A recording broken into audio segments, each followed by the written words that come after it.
What is up? What is up, people? How's everybody doing tonight? Yes, I have to get this out of my system, man. My opinion on Thoro's interview with Nerdy Girl. I know a lot of people out there have their opinion about it. So if you want to come down, join in, find out, get your opinions in, please do so, man. So we'll find out my opinion after this.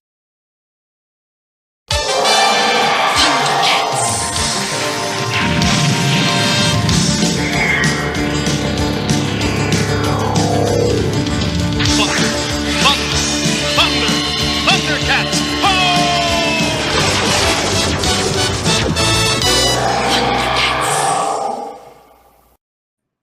What's up, people? Had to get this out of my system, trying to find time, been trying to find time to get this thing out of my system. So let's go over my shout outs while people don't know I'm going live. Takes a little time.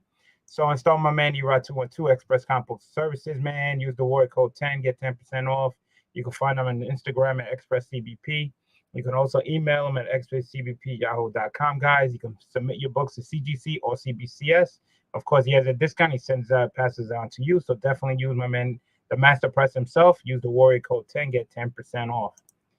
What's coming up next right here? Use the New York Warriors, get 10% off on the geekyswatshot.com online store. Definitely check them out. 10% on the whole entire website. So don't forget to use the code and use that discount. Coming up next, my girl Angie, Skeleton Comics online, my LCS online store. So there's 3 codes you can use. You can only use one out of the 3. Can't combine them. So one is, of course, the New York Warriors will get you 10% off. The other is Thoro 10 will get you 10% off, and the other one is EMW 10 will also get you 10% off. That's right, it's 10% off on the whole entire website. Definitely check her out. Coming to next was my man Jose Gonzalez, Body Pop Tumblers, guys. Yo, we're trying to get him to 450. I don't know what's going on, guys. Get the word out. Let's get him. He should have been up to 450. Holidays are coming, man. Christmas is coming. Trying to get these orders. It'd be a nice gift. So, but it takes time to make them. So let's try to get this free giveaway out so somebody can win some great items. So definitely check him out. He's on YouTube and he's also on IG. So there's his IG, Spidey_Pod Tumblers. So definitely check him out. Coming on next one, sponsors Hall of Heroes. That's right. If you're in PA, stop by the store. 990 Route 940, Suite 101 at Pocono Lakes, Pennsylvania. If not, if you can't stop by, you can also check him out on the website at hallsofheroescollectibles.com, guys. My local LCS. So definitely check him out. Some great stuff. So before, let's see who's in the chat. Let's see. Les Cruces, 1971, says hello from New Mexico. I say hello from Pennsylvania. Yes. So basically, guys, if you did not watch Thoro, I think it was about a week ago. Let me just double check that. 9 days ago. So about a week. 9 days ago. He had done an interview with Nerdy Girl. Asking her questions about what happened at C2E2. Okay. With my man Joy Bag of Sevens, BLC stir in the little box. Listen, I have to get this out my system. As you can see, what I wrote down, this is my opinion of the interview, the Nerdy Girl. Again, what came down, what happened at C2E2 should never have happened. That's for one thing.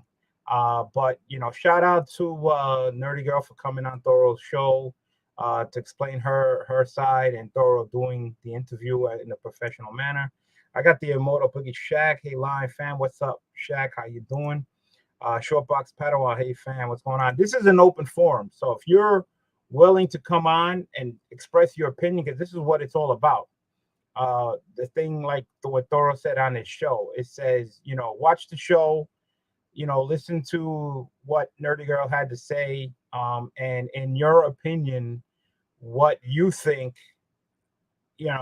of the interview, of what do you think, if it's true, lies, your opinion, basically, of what happened.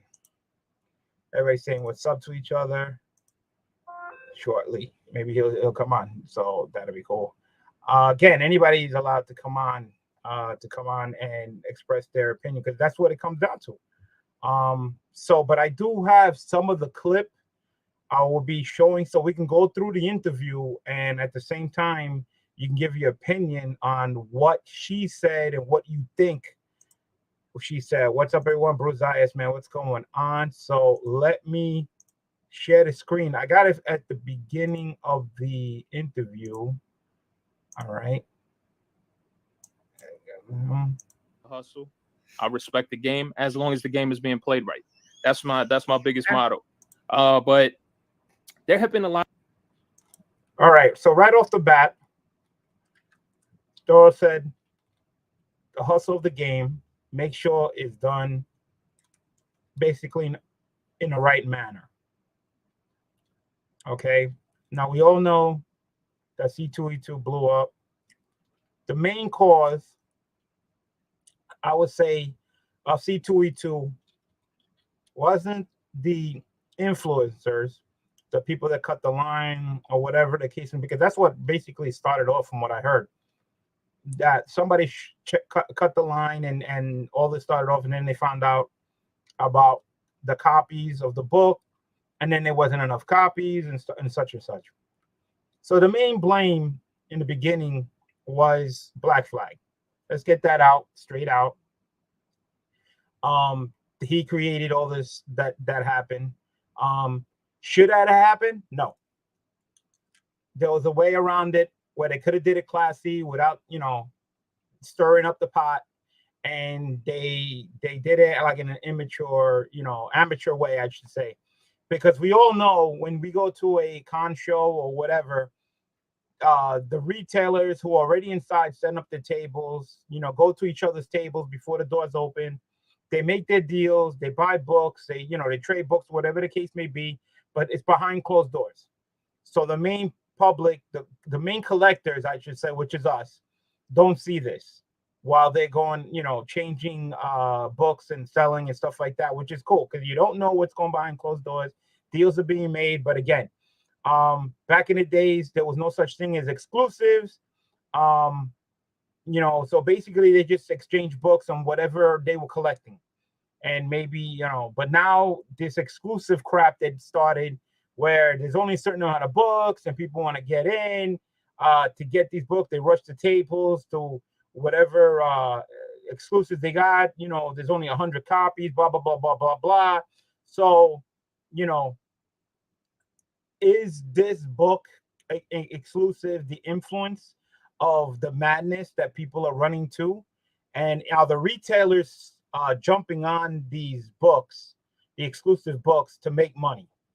Okay, so what happened was at C2E2, there was people online waiting to get some type of exclusive. People walked up, bought a whole bunch of books in front of them, which is kind of insulting, and took a whole bunch of copies. Then when people started buying their copies, Black Flag raised the prices, which was wrong, and also ran out of books or whatever the case may be. Again, this is what it started everything. Black Flag started the whole thing. But what happened, got caught was, like I said, the amateurs, they walked up to the table, they did in front of people, and they walked off with 75 whatever books, and then they just started selling it live. Okay. I can try to skip through a lot of things that have transpired, and I know Nerdy Girl, we're not going to give a background or anything. A lot of people know her, and I know that there have been so many questions, and I just want to hear from your end. Majority of it, a lot of these questions were transpiring because of C2E2. So I have to go ahead and ask you, first thing first, what happened with C2E2? And that's the biggest question. Oh my gosh. So I don't really know how it became so big, but I did buy 75 copies of the. All right. So first off, let's give credit due. First of all, let's give credit that Thoro did one hell of an interview, and he kept it professional. Again, he couldn't go and ask her exactly, questions hardcore, because if you did that, like I said, she would have just like backed off, says, hey, you're out of hand, and she would have just left, and we wouldn't have got no answers. All right.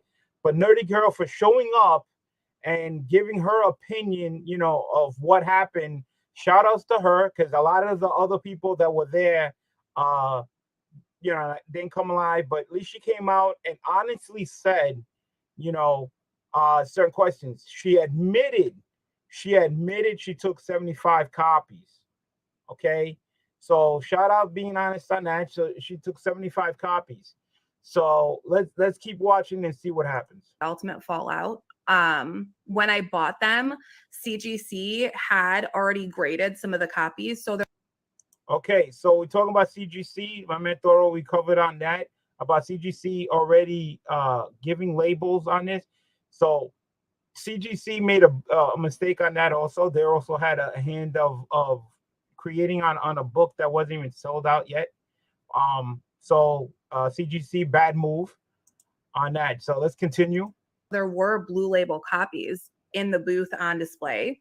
And I hadn't even met Jason before I was cashing out. And I was like, oh, do you guys have a short box? And because I bought other books too.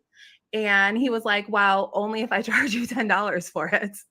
And that was the only interaction I'd ever even had with Jason from Black Flag. And so I did buy 75 copies. I kept 15 for myself. The rest went to. There you go, guys. You heard it from her mouth straight out. She bought 75 copies. 75 copies. But again, she said 15. She just met Jason from Black Flag, so again, also the reason, also let's not get it twisted. The reason why she's doing this interview is because, like she just said, you heard her, she don't know why this got so big that it got blown up. Okay, because it was big. The people that were there online, it was a big thing. Okay, like I said, an amateur move when they walk to a table to pick up 75 copies on people online in front of their face. It's like disrespectful. And from there, they think they got, they cut in the line, the notebooks. Of course, it's going to get big. As a comic collector, you're there to get some books. And then all of a sudden you see walking people coming up and then, getting books. And then it just rolled chaos after that. But of course, shout out for Nerdy Girl for coming out and being honest. So she was honest about the 75 copies. So we got that right. So Immortal says 75 copies. We got to appreciate for honesty. Yes, absolutely. My man Jose Gonzalez says all out to everyone. So let's continue and see what she says. To other people. Hindsight, would I buy that many copies again? No. She's not. She's saying she's not going to buy the 75 copies again. Now, my opinion to you people, what do you think? Is she telling the truth or lying? But we're going to keep going with the interview, and based on what her answers on to the rest of the questions, we'll come back to this and we'll ask you, do you think maybe not the number of 75 copies, but will she buy more than the 15 copies she originally was supposed to buy instead of ending up buying more? So we'll get back to that. I wouldn't. I would only buy copies for myself. And did I handle the whole thing wrong after? Yeah, I could have handled it better. Okay, there you go. Amateur moved up to the table in front of people. She admits that was the wrong thing of doing. Kudos for her. That is right. If you're going to do something like that, this has been going on for years, guys. So let's not get it twisted. At cons, retailers do deals before the doors open. It's been going on for 30, 40 years since comic books. So that's not an issue. So let's, give her credit for that. And Moabite says, I kind of believe her. Watch the rest of the interview and you might change your answer. Spidey Pot Tumblr, she will. He's already convinced, but we're going to keep watching the video. I just feel like her whole answer was wishy-washy. Yeah. But again, she's on there because, again, this blew up and it's been affecting her because of it's been going on in her chat. But if you keep watching the interview, you'll see that coming up. Why 75? Did she know something the others didn't? Again, in the interview, she will answer why 75 copies or some type of answer to that question. Yeah. All right. So let's continue to get this all and continue on. So I did learn from that for sure. Definitely. And I know that you're acknowledging all this, and I'd have to tell you right off the bat that one of the biggest things that I thought was a giant mistake, in my opinion. This is just coming from me, nobody else. Yeah. Was that moment that we saw that you have posted an apology up on IG. Do you ever regret taking that post down? So I regret the way that I posted it. And, it's really hard because it was a really weird spot I put myself in, because after I posted it, there was this mixed bag of comments on it. And it was impossible for me to just keep deleting comments that were just not criticism, but were just nasty. All right, guys, you heard what she said, right? She said there was a lot of comments. Again, this is something that blew up. This is the reason why she's here to get her side of the story out. And then you heard what she said. She said she deleted comments. There were so many comments, and she had to respond to this. Okay, so that's very important that she said she deleted it. So let's keep going. And there's a difference, right? Like, I'm always happy to have a conversation, but there's a difference between trying to have a constructive conversation and coming and just trolling my posts. Yeah. So I wish that I would have handled that differently, but I don't know, because if I would have left it up and turned the comments off, then everyone would say, well, she's not letting us say what we want to say. She's 100% right. She would have cut it off. She was already getting backlash. There was a lot of angriness going on. Okay, from the comic collectors. I consider myself a comic collector first. Since day one, since I collected comics, and yes, I do sell my own auction, and I do sell on eBay. So yes, I'm also a retailer, but I am a comic collector first. Okay, so again, she was taking a lot of backlash, a lot of heat. Not just her; it was a group of people. But again, this is the reason why she's doing an interview. So let's continue on.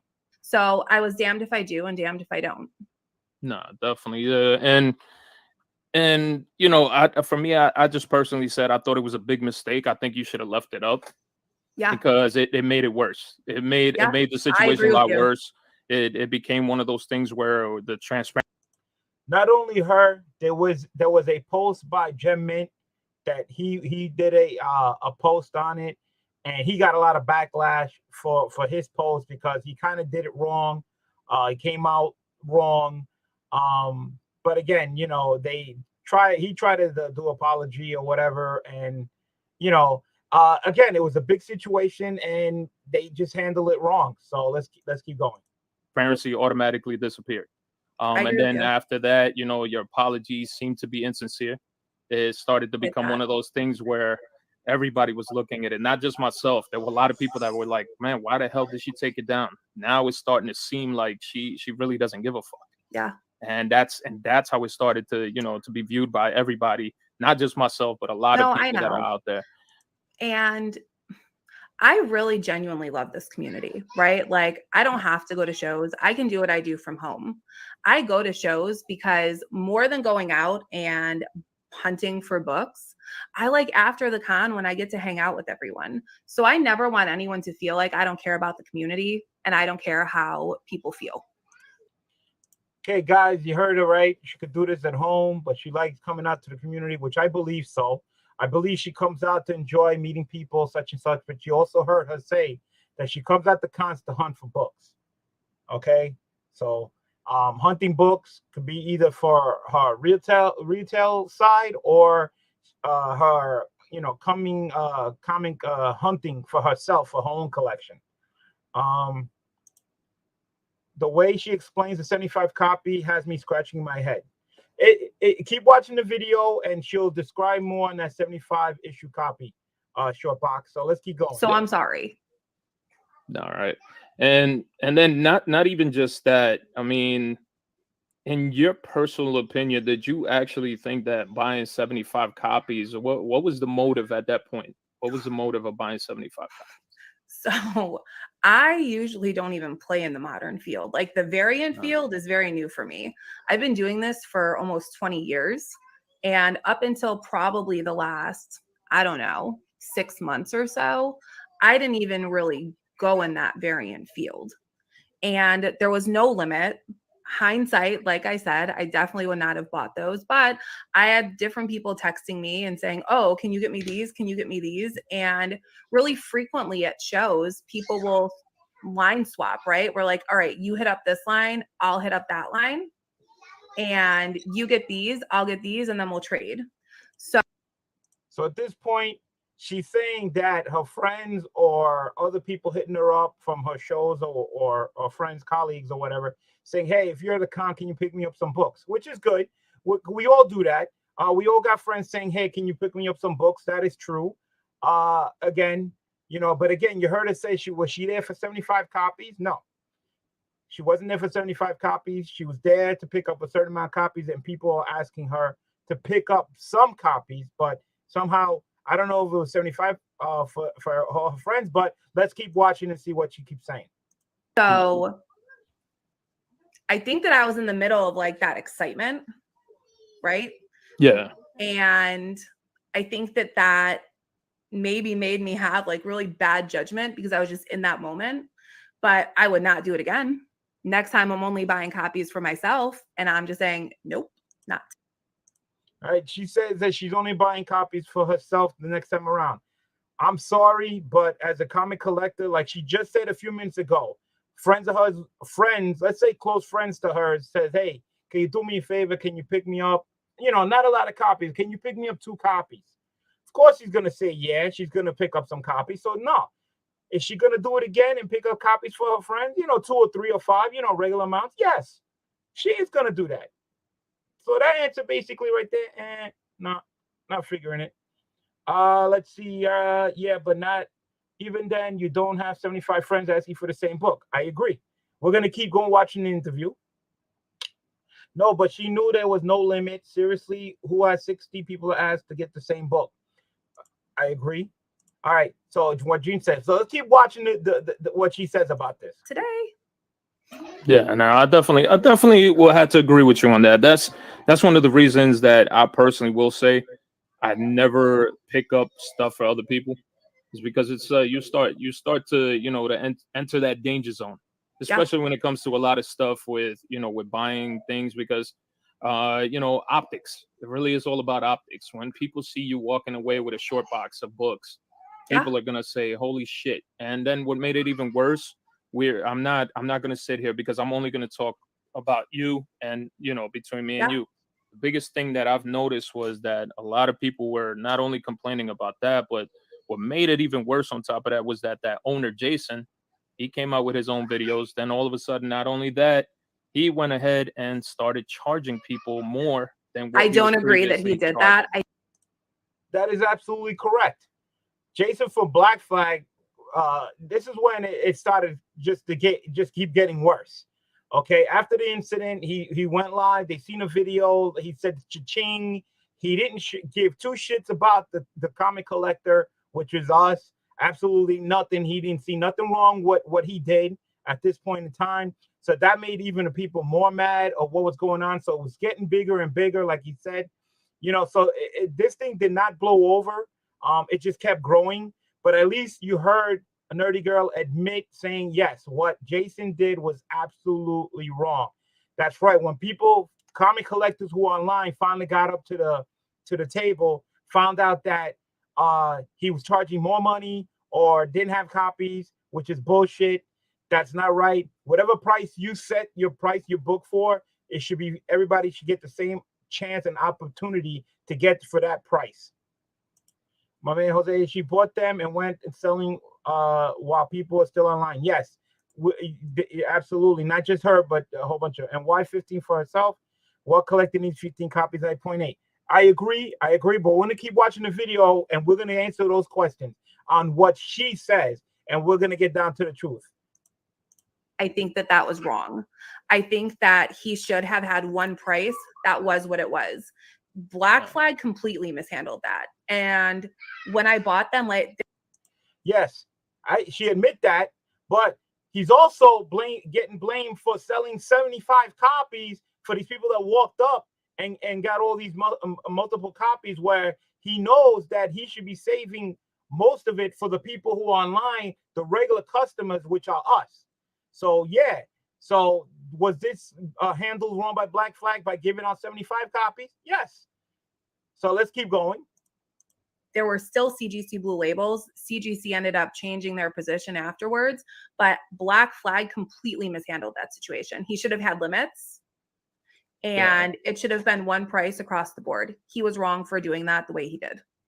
Yeah, and I do, and I'm gonna say this right to everybody right off the bat, that I 100% do blame him.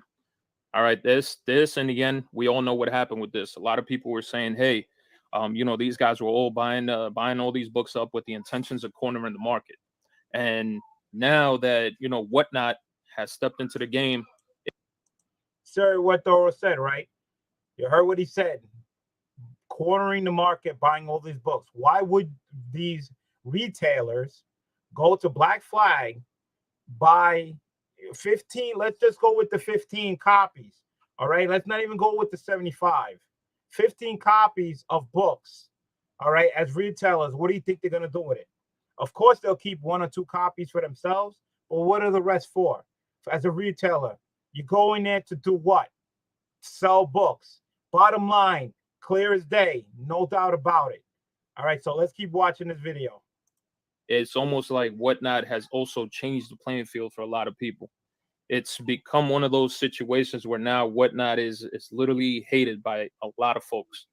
And the reason being is, I've said this time and time again, what's the number one thing that Whatnot wants out of this? They're going to put the faces that they know that they can put out there to sell. They know that they're going to do so many things as far as putting all eyes on them. So in order to do that, when you're at a con, number one thing is go after all the exclusives. So now when all of that stuff happened, a lot of people started jumping to that conclusion and started assuming things that, hey, you know, Nerdy Girl picked up all of these things because Whatnot had something to do with this, and Whatnot was encouraging all. All right. Something that I agree with that. She probably didn't keep any of those trash books. Listen, what she did with the books or whatever, but she went there. We know that she got 15. She was there originally going for 15 copies, ended up buying 75. Okay, now you heard what Thoro said, saying the Whatnot coming in, destroying, you know, coming up and this and everything. I agree. Since Whatnot started, not originally doing the auctions, you know, the app where people are selling books.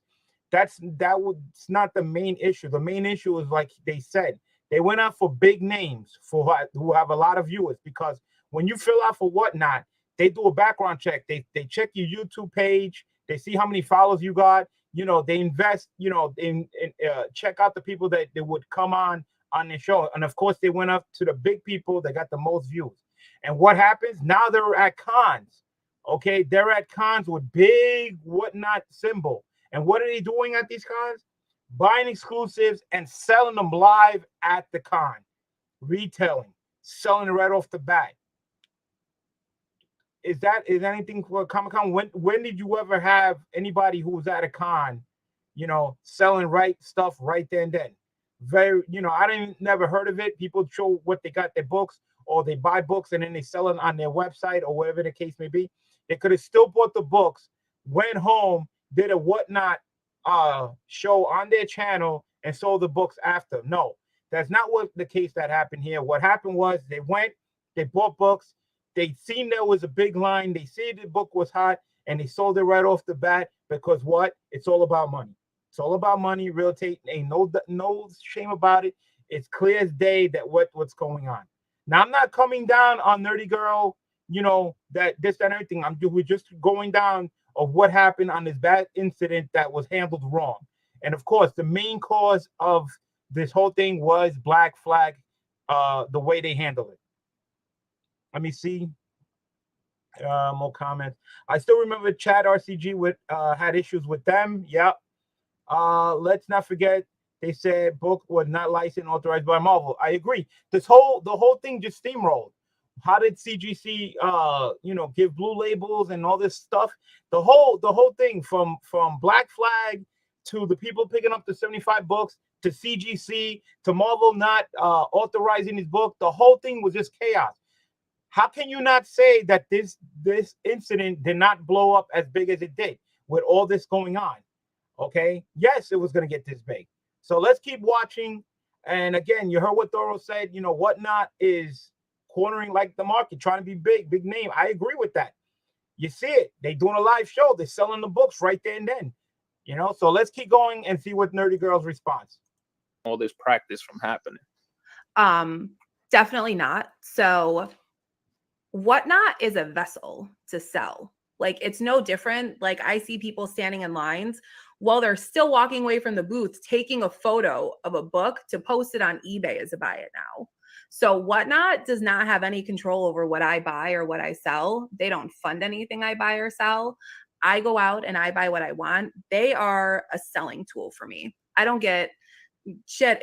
I'm sorry if I can't say that word. No. You could curse. I curse all day. I curse all day. But sometimes you can log into Whatnot and you have to scroll down 15 people to find me. And so I'm not even like at the top of most. Really? Scroll down 15 people?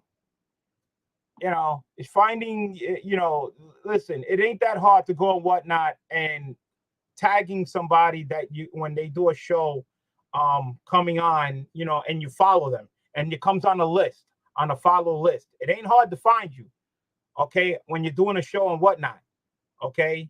And now I'm not gonna say that she was selling it live at a con, because I'm not sure about that, so I'm not saying that. But was there people at Whatnot selling live at a con? Yes. People saying they were doing a live show, selling those books right there and then. Okay. Is it hard to find her and Whatnot? Absolutely not. You follow, hit the button just like anything else, and you can find everybody that you're selling it. And again, she said Whatnot's a selling tool. I agree. It is a selling tool. Buy the books at the con. Go home, do your live show and Whatnot. When people go there, don't do it at a con right off the bat, because it does, to me, that does not look right. Especially what this incident just made it look all wrong. Streams most times. I'm way down. So for me, Whatnot has no bearing on anything I buy or sell. I do that by myself, and they're just a tool for me. I enjoy Whatnot because I love interacting with people, and I like that live selling option. Yeah. You know what I mean? Now my biggest. All right. Yeah. Doing a Whatnot, you know, again, it's just a selling tool to make her retire. Of course, Whatnot's not gonna tell her what to sell, whatever. It's just a platform. It's just like anything else, just like a YouTube. What you do on that show, what you sell is on you. That is 100% I agree with. That Whatnot had nothing to do with it, but Whatnot's getting bigger and bigger, and just again trying to corner the market, trying to have as many people to go on their app for people selling the books. Book now. Okay, I already said that. All right, so let's keep going. Biggest thing is, are you under contract with No, Whatnot? You're not under absolutely contract. not. Nope. Okay, so folks, I hope y'all heard this right now. Listen, let me say it again. I have no contract with Whatnot. They Okay. do not pay anything for me to go to shows. I pay my own way for any show I go to. Okay. I agree with that. I don't think Whatnot pays for anything for her. I kind of agree with that. I don't think they're gonna dish out and lose money. Whatnot's making money on, like I said, is because she gets a lot of followers. People go on her show to buy books. I think that's what Whatnot was made for people to come on their app, download it. They want more sellers. They want people to buy. They want to keep interactive. So to me, that's what Whatnot is looking for. So I agree with her on this point. Okay, so that is one thing that I will tell you right now. I've had a lot of questions of that. A lot of people were asking. Somebody in the Chris B was actually asking that as well. Are you paid by Whatnot? That was one of the things that a lot of people were trying to figure out. A lot of people were saying like, hey, she's part of Whatnot. She's a cohort. She's this, she's that. And I'm just there like, okay, well, we need to find out. This is the reason why, again, I thank you a ton for actually stepping up to the plate and coming here and laying literally to rest a lot of the crap that has been going around, that has been being put around, you know, and a lot of people are making these assumptions because of that reason. So not only that, one of the biggest things besides all of this C2E2 hoopla is that one big question that everybody has asked is, Now, do you personally feel okay with the way that you push a lot of these variants and things to the average Joe out there? Kind of agree. Now she's a big name. She got a lot of followers. Hold on, I got a question. In the end, she still bought 15 books minimum for resale. Yes, I agree. Again, question not for her collection. Yeah, I agree. So again, Thoro's asking the question. As a big person who has a lot of following, people pay attention to you, especially your retailer. She said this probably later on in the video. She's a retailer first, okay, big. So people get influenced, especially people who don't know better, who don't know jack shit about what they're buying, anything on the book. They just see a book being posted on your show. They think it's worth money. They think it's hot because it's on your show, and they're gonna spend whatever money on it because they're an idiot. They don't know what they're doing. So is it almost like influencing? When you got a lot of people, you try not to, but we're gonna keep going on that. Let's see what she says. Are you okay with the way that you do it? So I actually start all of my auctions at $1. I let people know what they're bidding on. I'm not quite sure about that. I don't know. I don't watch her Whatnot. I don't know if anybody in the chat ever been to her Whatnot. Does she start every book at $1? I don't know. So I can't say if this is true or not. But the only way to find out is actually go to her Whatnot when she goes selling books and see if she's telling the truth that she starts off every book as $1. So that anybody in the chat can do their homework on their own and find out if that's true or not. So let's keep going. And when I do buy it nows for exclusives that I put in my streams, I go on eBay to find the cheapest price that sold recently, and I still try to go under that if I'm doing buy it now. Okay, guys, another thing you could do your homework on, if you go to Whatnot and you have to buy it now, like she said, she does her homework, she goes to Whatnot, she goes and see what the price is, and then she goes below that price. Again, you can do that yourself. Go on a Whatnot, see what she's selling on the buy now compared to what you see on eBay, and see if she's telling the truth on that. So again, do your homework and you can find out yourself if she's telling the truth. So let's keep watching. Because I don't want to control that market, right? Something is worth what someone's willing to pay for it. And that's for all the dumbasses out there that don't know shit of what they're buying. Okay, she puts a book out. She don't care what she's a realtor. She don't care what it's sold for. If you don't know what the hell you're buying, that's on you. You should know what you're paying for. You should know what the book you're buying. I got my man Who Dat. Easy start at $1. When you have over 100 in the live, you are getting paid by Whatnot. I agree. If you could start a book at $1 at Whatnot, yeah. If you got like over 100 people, and then of course, if the 100 people are a bunch of idiots that don't know shit of what they're buying, of course the price is gonna go up. But if you get real comic collectors that know what a book is worth, okay, and you ain't got 100 followers, and you start a book at $1, you're lucky you even get freaking $2 or $3 for the damn book. Okay, let's get real on that. All right, so let's keep watching.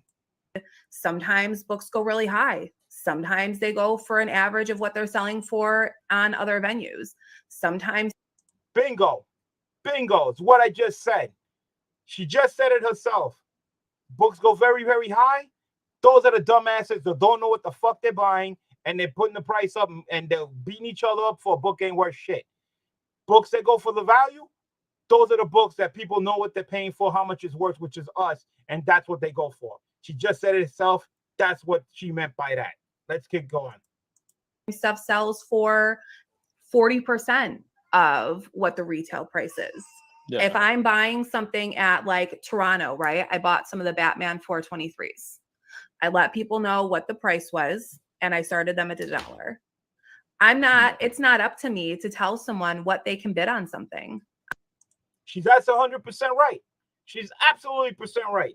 She starts a book at $1, man, that's on you how much you're going to pay for the book and knowing how much you're worth. That's how you're doing your homework. But again, it's the type of people who are on a show if they know what they're buying.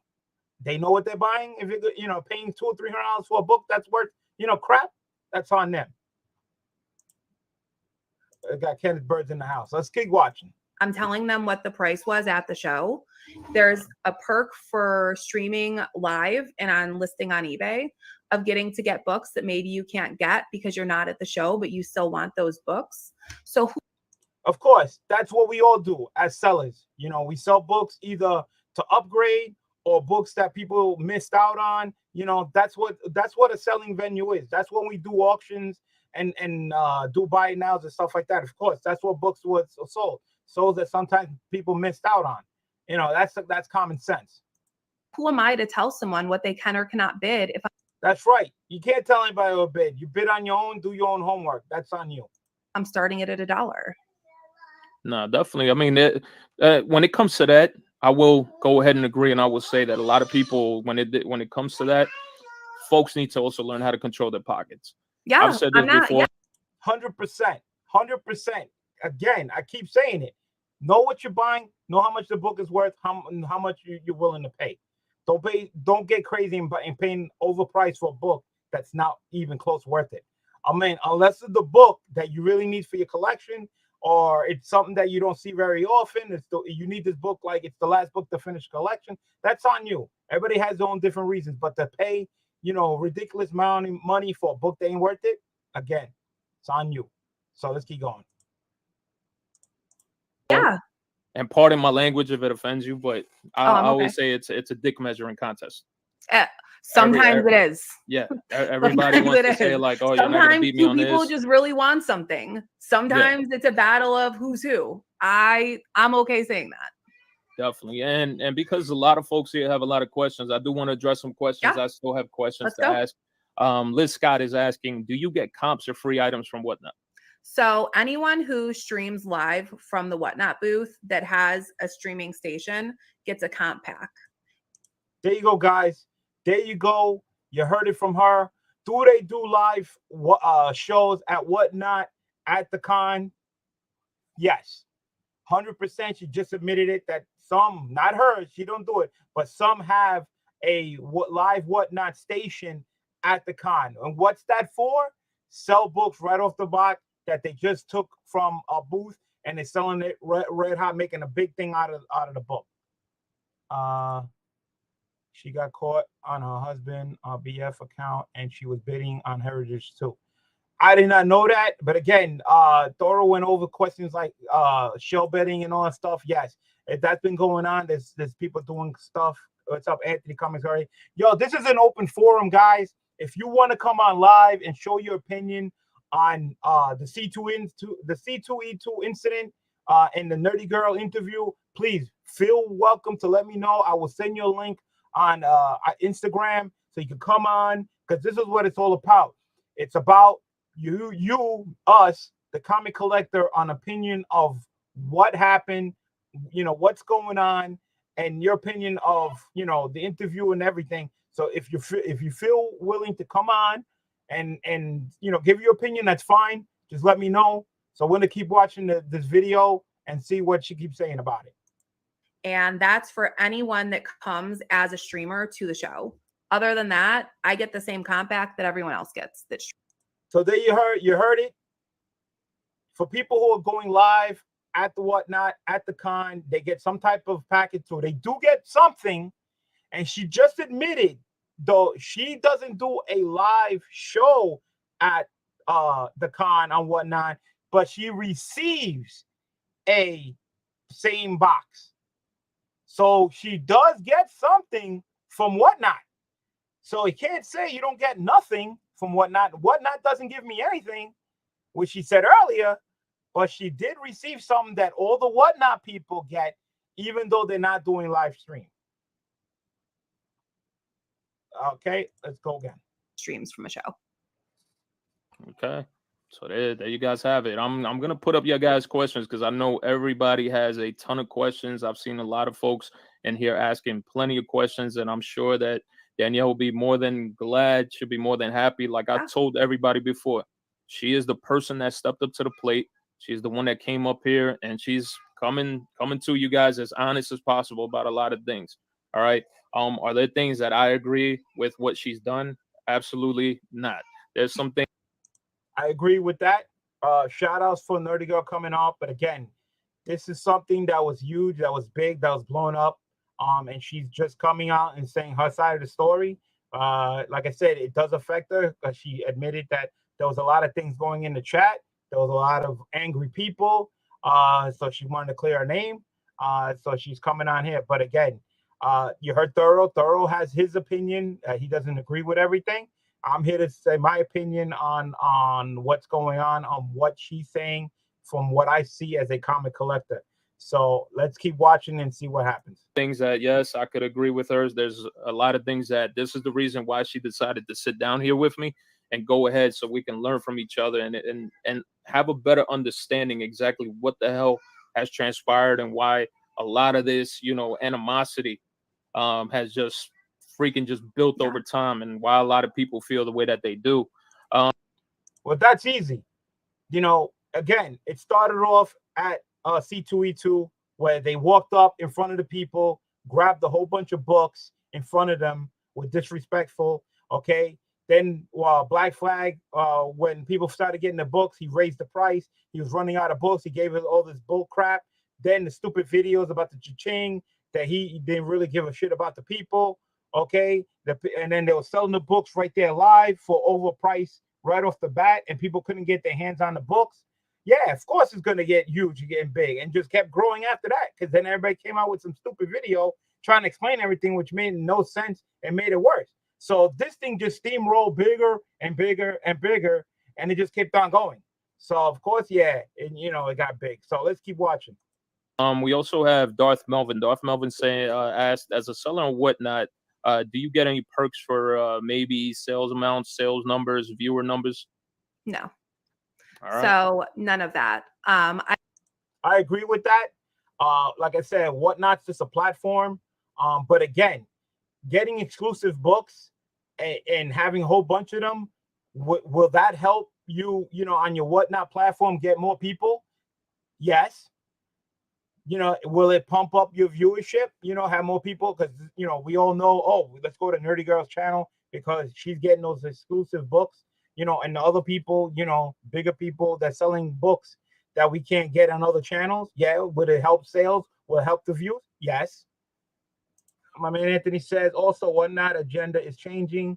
There's no longer interest in helping people selling books. They are making money, whether via special variant covers and giveaway auctions at the moment. Yes. Whatnot went from the beginning when Whatnot came out was a selling platform. Okay. Sign on, go on there, have your platform, sell your books, made it easy where they pay shipping right away. You get the pre-packings, which is good. But so that's how it started off. Then they took it a step further. Now they're at big ass cons with a big ass name, selling live at the show with big time people and with getting books that a lot of people are trying to get their hands on it, and people are paying ridiculous prices. Yeah, CRG then tried to publish and make their own comic, etc. Yeah, now they're getting their own comics out there, trying to get exposed. Again, just about money. That's what the whole thing was. But again, it all started with Black Flag, Jason handling this wrong.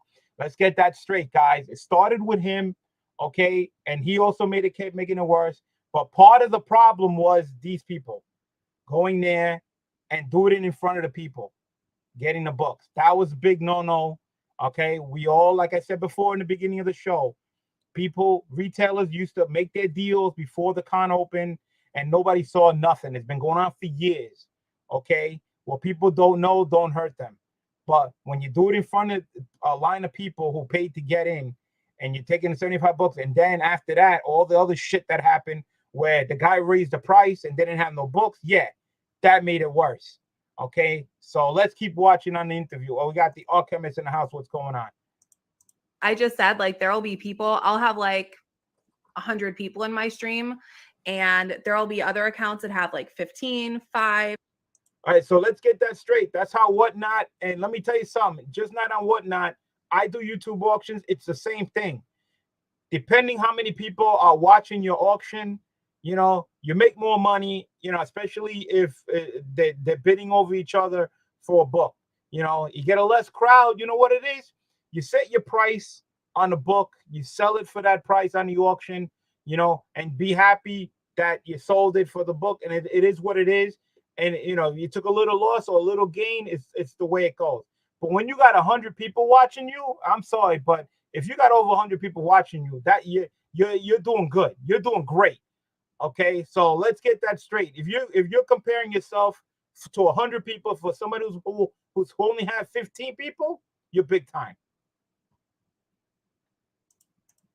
30, 80, some have like 150, but like you will still, there will be people with much smaller viewership and like talking, right? Like conversation in their streams, and you still will have to stream through or scroll through like 15 people to find my stream. Literally, I've had it happen to me numerous times recently.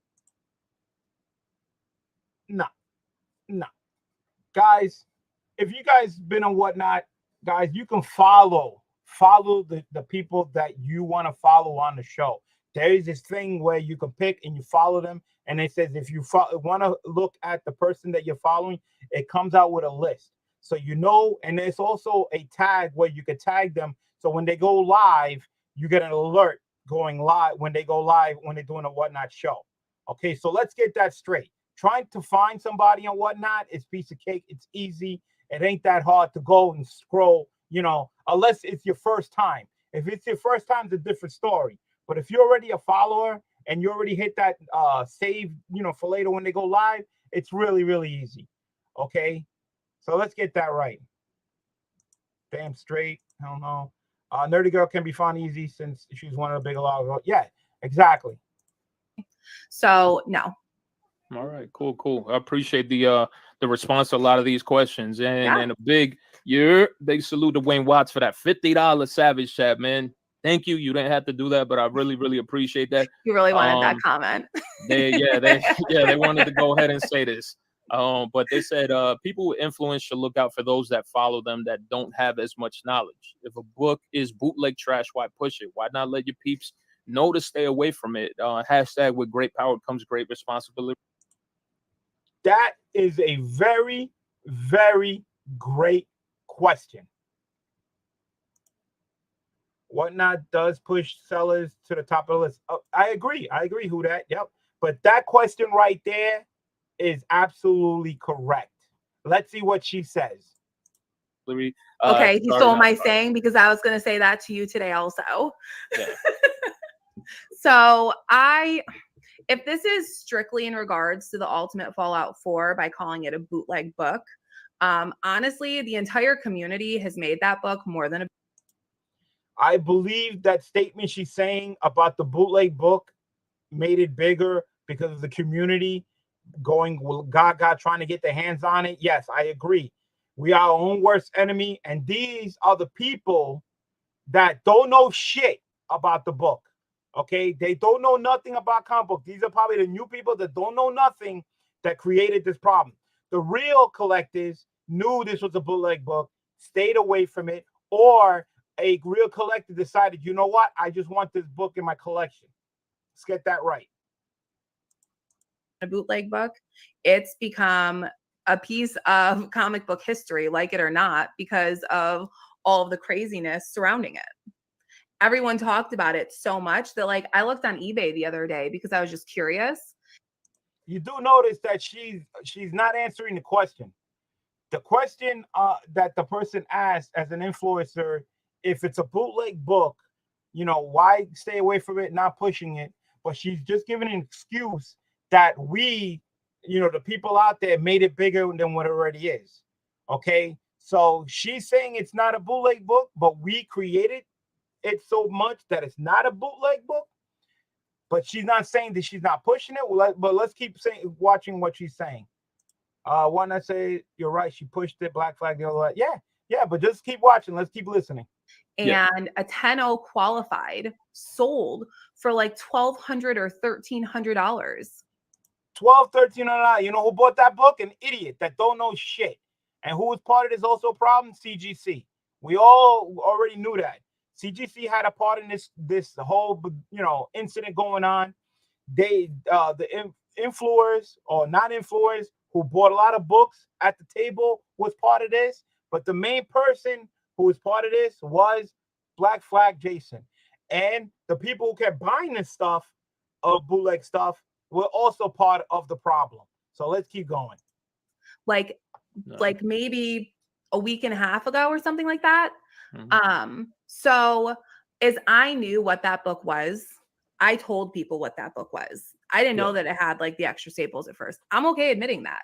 I saw a CGC blue label. I was like, oh, okay. It's a Marvel book. CGC graded it. All's kosher. All right. There you go. She's saying she didn't know nothing about the staples. Okay. She knew about CGC giving her the blue label. So she's basing her information on the book on what she saw CGC labeling the book.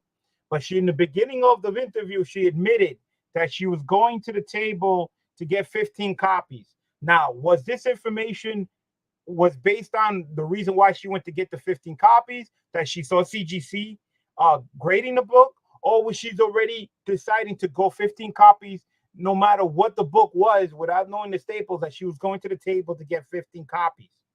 Okay. Who that says she took notes from PR person, how the hands. Yeah, I agree. She did it very well. Yeah. Well, again, she went on there to get some of the heat off her back, which is, again, she give her kudos for coming on, and giving some answers to get everybody all back. Any colors put over already established, of course, was an extra staple. But again, we're going from what she says. So as soon as I knew that CGC was walking back their stance on it, and that it had the staples and that it wasn't authorized, I let everyone know that. And you know what? All right. She says when she found out about the staples and then CGC started backtracking, when did this happen? Okay, now we all know CGC decided to backtrack after this blew up because CGC started getting slack. Okay, so that means, this happened after she already picked up 75 copies. Okay, remember, all this blew up after they already went to the table to pick up their books.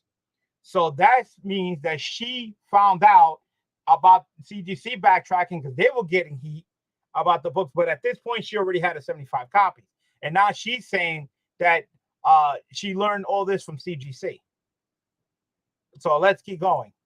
I had people DMing me, asking me privately, can you sell me a copy? Do you still have any copies left? The hype.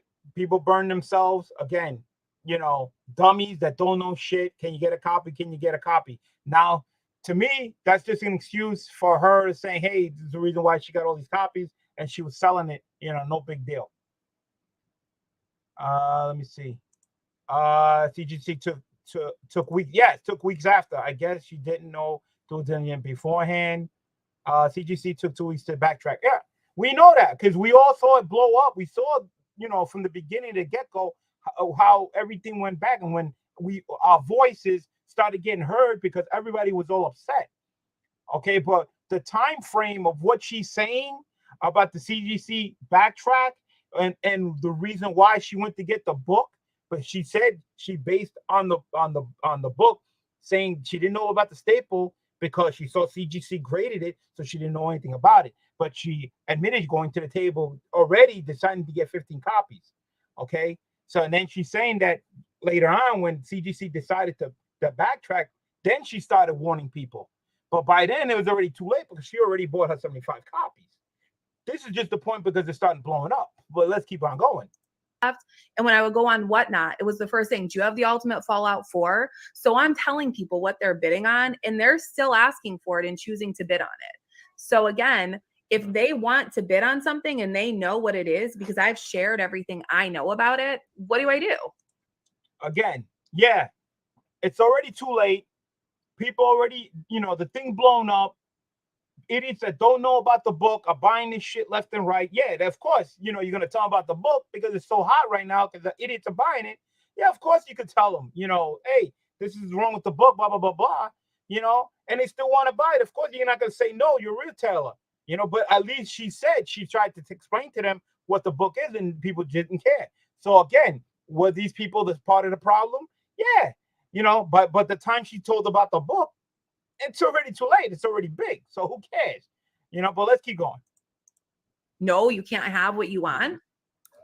No, understood. And one of the biggest things that I gotta ask too is, did you know? Because You do know she didn't answer the question of this $50 chat here. You know, she kind of answered it after the fact, after it was already blown and big, and she started telling people. If you notice that she started telling people about the book after it was already blown up, after CGC already taken the book back, she started telling people back. That's what she just said. Okay, to answer that question. The question was, you know, only you could say, yeah, I told the people after the fact, not in the beginning, but after. She'd say she didn't know. I don't know, but let's keep going. here was my thing. You know, there was a lot of a lot of things being alleged towards towards you, towards I know Skeff Comics. Allegedly there was a comment being made. That there was somebody was dropping $16,000 to $17,000 on a rack of these books. Not me. And no, I know it wasn't you. I know it wasn't you. I'm just gonna say, I just put it out this way. Did you, for yourself, did you know ultimately to yourself the reason why you were buying these books? Did you know the intention? All right, this is a very, very, very important question, guys. All right, so this is going to be the mindset of her going to the table to pick up these books at this time. Now, remember, she said at this point in time, she knows about the book being graded by CGC at this point. She doesn't know anything about Staples. Okay, so this is going to be very important on what the reason her mindset was when she was walking towards the table, guys. Let's do backtrack. Okay, so let's keep going. No. Behind buying this book. Nope. I did. If there was a bigger plan, I wasn't part of that. Okay. All right, because so this is really dope. I think people are going to be really excited about it. Some of my friends were like, that aren't part of Whatnot, that aren't anything. They're like, oh, I think people are really going to like this book. All right, so she's saying she didn't know that the book is going to be that big. She had friends telling her that, oh, it's a nice book. I'm going to grab a piece. Yeah, sounds familiar. Easy excuse. Yeah, But again, remember, at this point in time, she knows that the book was already graded by CGC. She says she doesn't know about anything about Staples. But again, her friends were saying, hey, pick me up some copies. So let's keep hear what she says. That book should sell well. Okay, well, I'm going to go to a show and try to make money. I'll never say that I don't like making money. I buy and sell comic books for a living.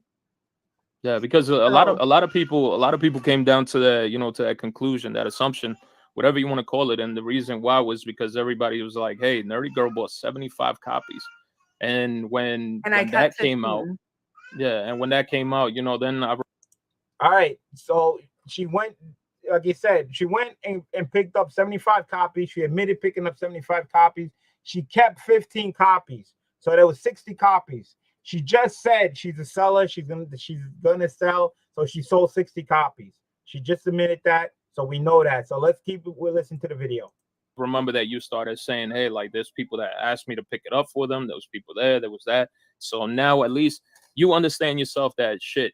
Next time I would have never even done it. I would have just picked up my 15 copies. That's all I'm gonna say. Yeah, and I would. She says no, it's not gonna happen. But guys, she just said she's a real teller. She's there to make money.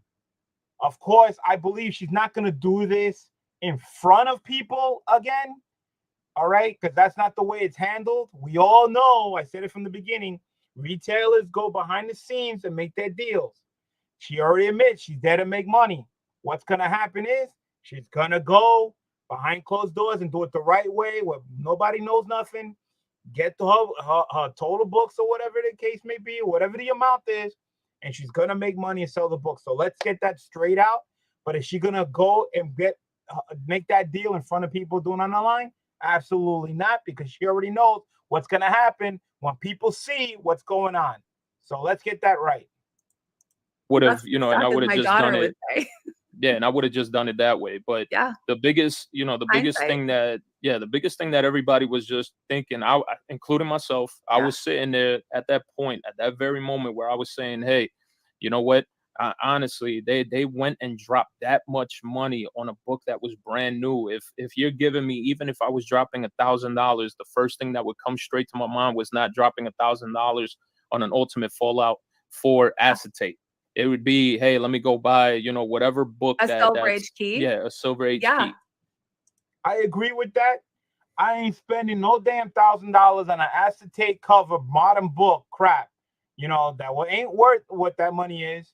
All right, and spend that money on a Silver Age book, Golden Age book or whatever. If I'm gonna spend that type of money, I'm spending that on a book that's actually worth that type of money.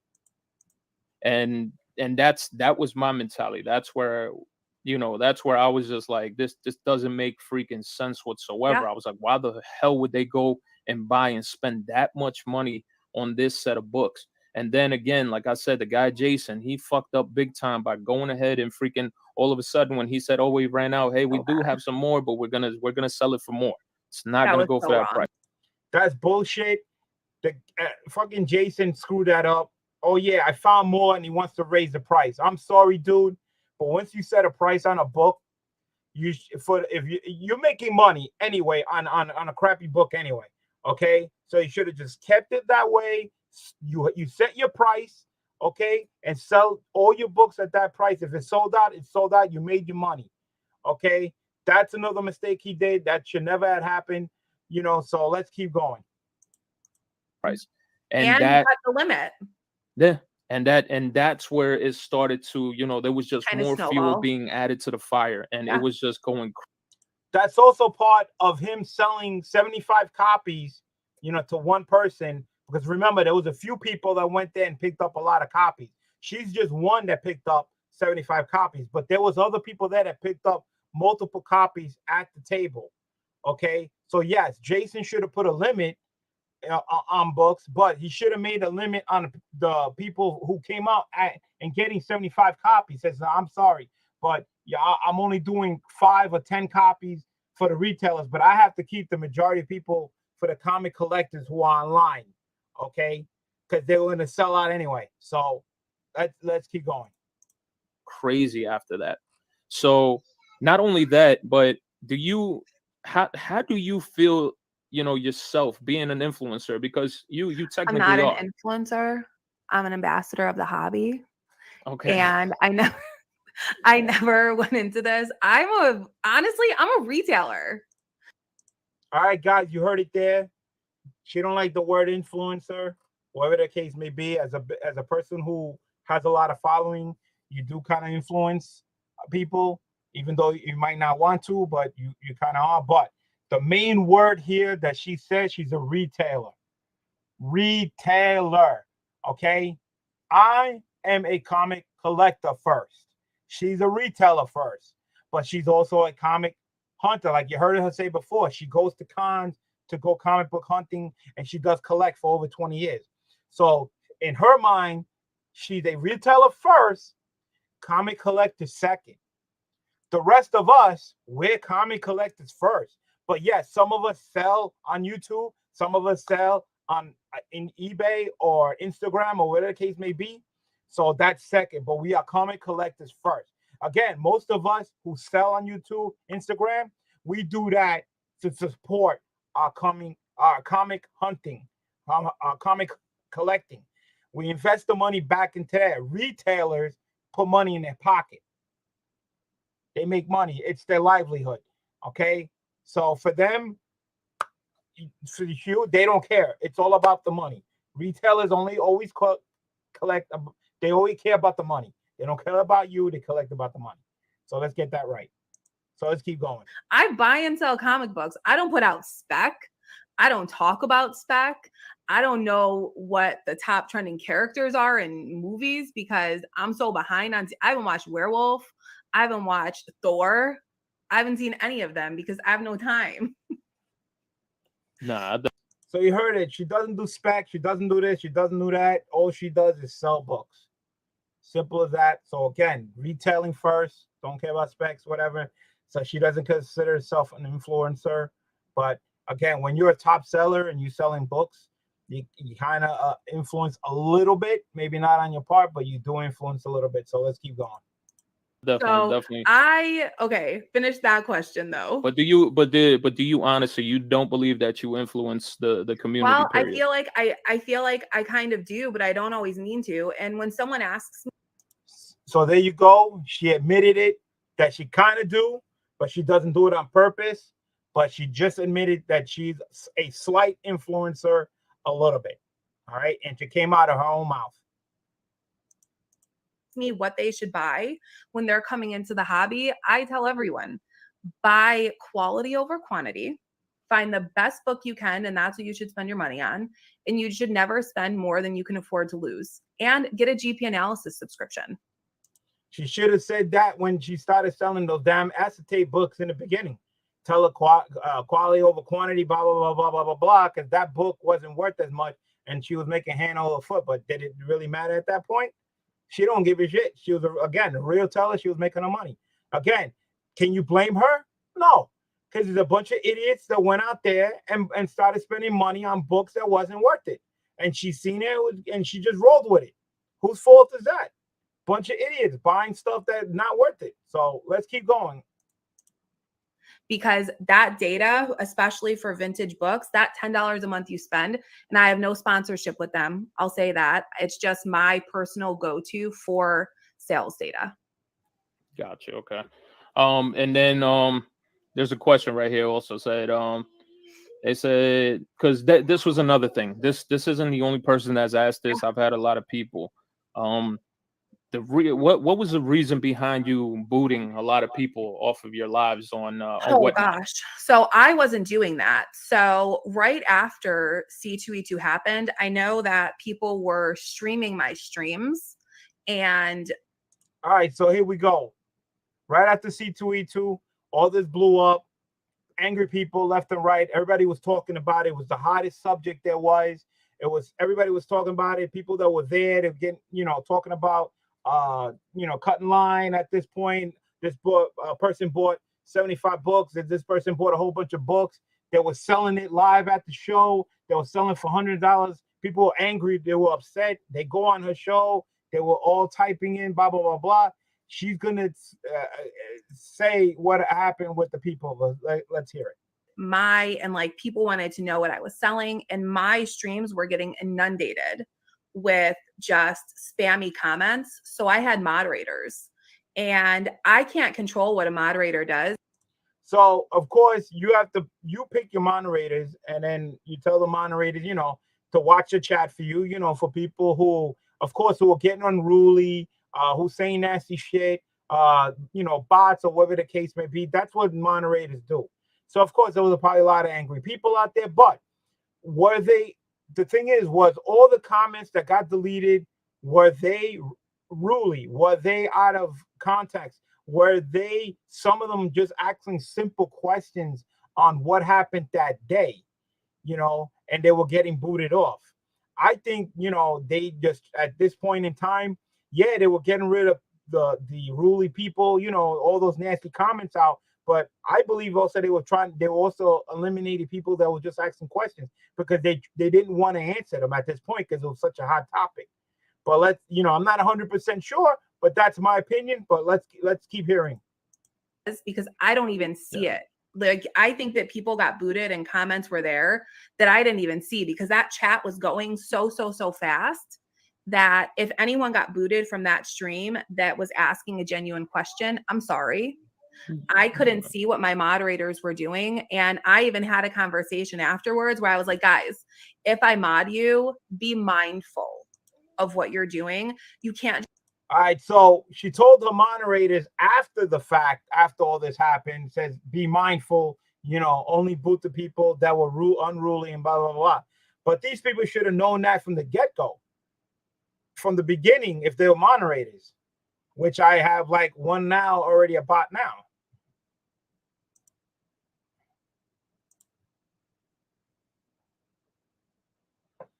It happens. So let's keep going. Just boot everyone because they make a comment. If it's an inappropriate or offensive comment, you should go. But if someone's trying to have a conversation, don't get click happy. Got you. And a big salute to the comic menu. Yo, listen, big shout out to the comic menu. I was on their show, and this is actually how myself and Danielle interacted for the very first Yeah. time.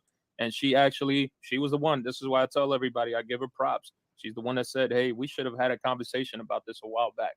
We should have just hashed this whole shit out because Mhm. this ended up becoming such a giant clusterfuck in the Yep. end." But the comic menu goes on and has and Ash says, "Would you recommend Comic Time, Gem Mint, etc., to jump on here to speak their side?"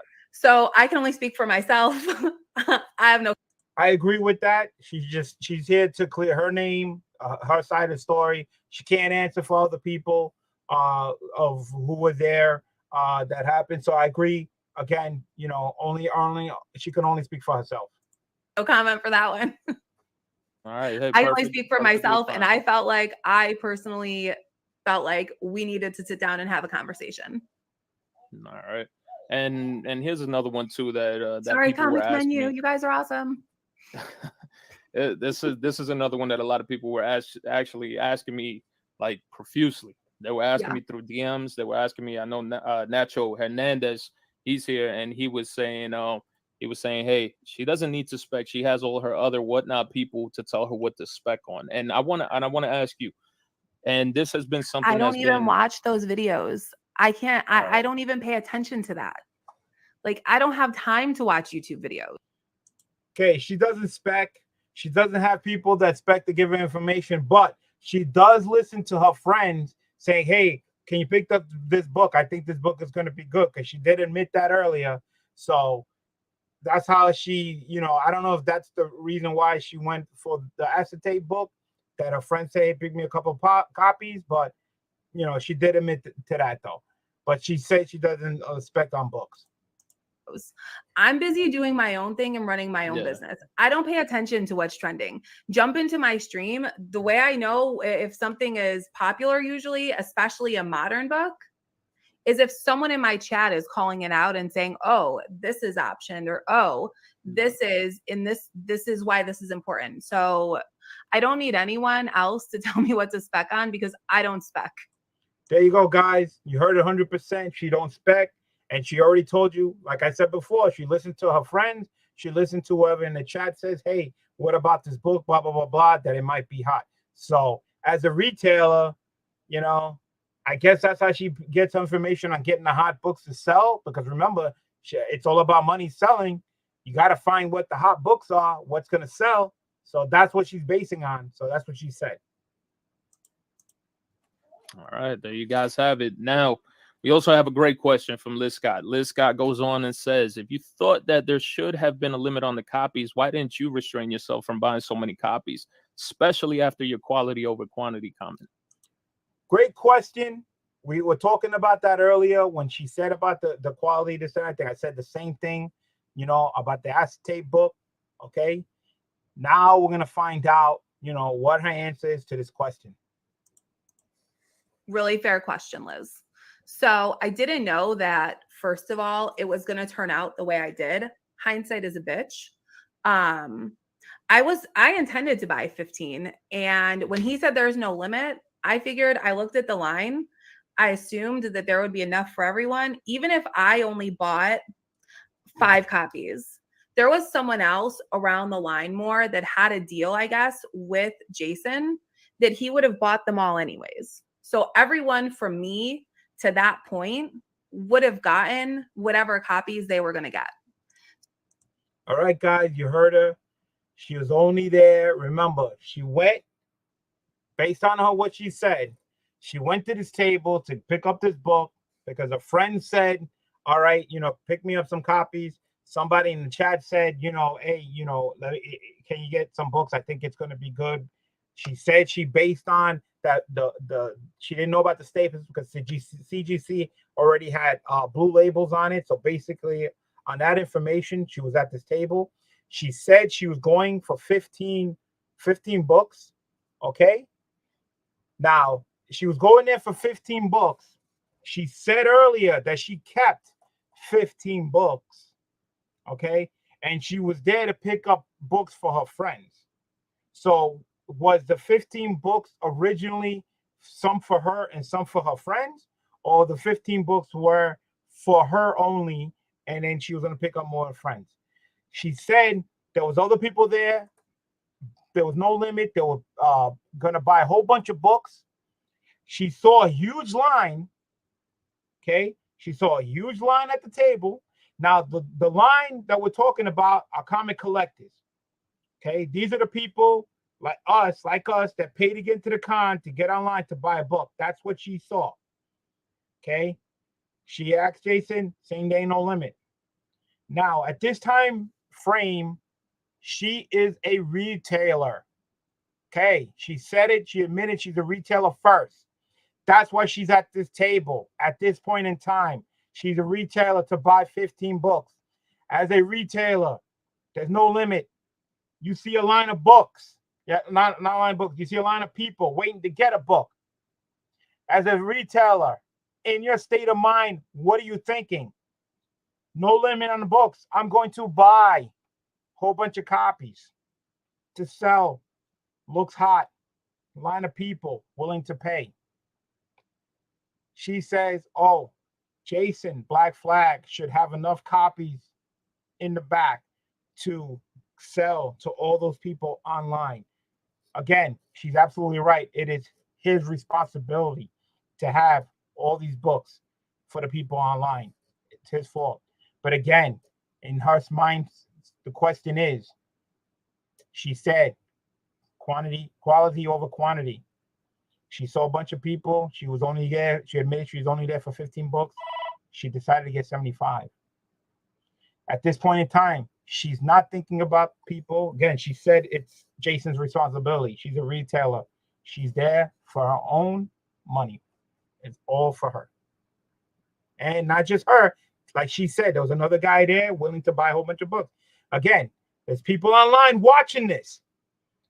They're watching this. They waited online. And they're watching what's going down. So let's keep listening what happens. So I feel like I should have probably restrained myself. I said that. I admitted I didn't handle that right. Quality over quantity in terms of collecting comic books. Like if you're building a personal collection, but I resell comic books for a living. If there's a book that looks cool and I think is going to sell well, I'm not going to buy just one copy. And I'm okay saying that. Okay. Not a problem. She kind of admit she was doing something wrong. The reason, what part was she was doing wrong? That she was there picking up multiple copies in front of people. That's what is going wrong right there. That's what happened. Not because she picked up 75 copies. She picked up multiple copies in front of people. If she would have did that behind closed doors, she wouldn't have felt bad. Nobody knew nothing. It would never, it would have just been going on her day. Okay. So that's what that comment is. All right. Hey, Liz, Scott, thank you so much for your question. And is she going to refrain herself? She already admitted she's a retailer. She's going to do it behind closed doors. It's just going to continue.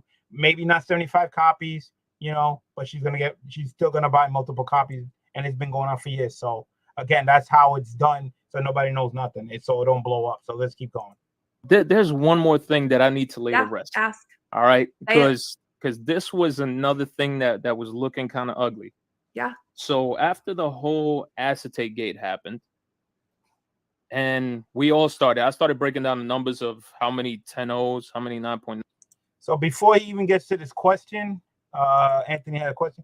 It's not her responsibility to limit the number of copies she wanted to get. It's the seller's responsibility. Absolutely right. Absolutely right. Like I said, it's main person to blame is Jason from Black Flag. But again, you don't pick up 75 copies in front of a freaking line of people. Okay, you don't do business like that, especially after it steamrolled after what happened. Okay, this stuff that they did is done behind closed doors before people get in there to see anything. Because again, it's what happened. My question that I was dying to ask at this point in time that I was hoping Thoro would ask, right? She says she's a retailer first. Okay, this situation right now is when she's a retailer. She walked up. She was only 15 copies. She saw a line. She knew it was going to be hot. Okay. She ended up buying 75 copies. Black Flag let her do it, you know. So it was all about money at this point. At this point, she's a retailer. But remember, she's a comic collector second.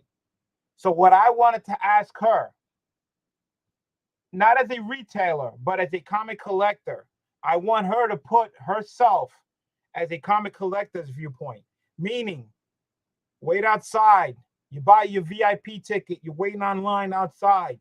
You get inside. You paid to get in. You get online to get the exclusive, and you're online. While you're online, you see a bunch of people walk past you, buy all these books, cut the line, because to me that's like cutting the line.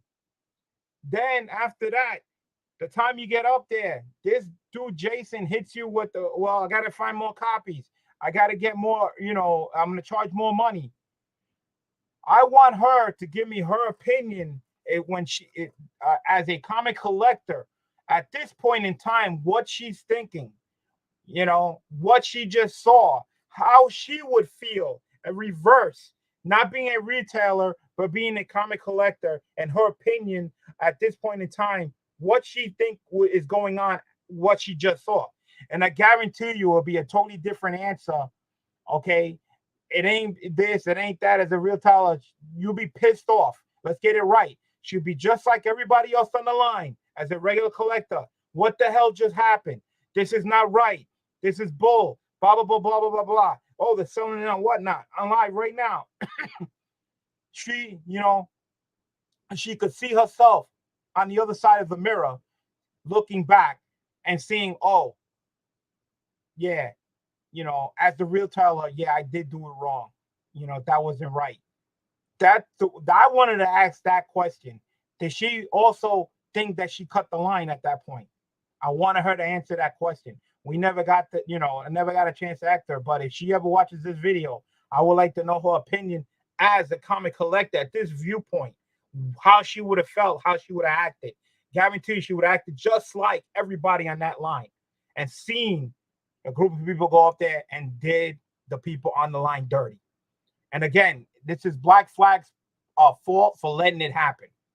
And they have their part by going in there, disrespecting, cutting the people, and buying all these books, and people seeing all this. True, I'm sure she knows the owner of Black Flag. She admitted she never met him.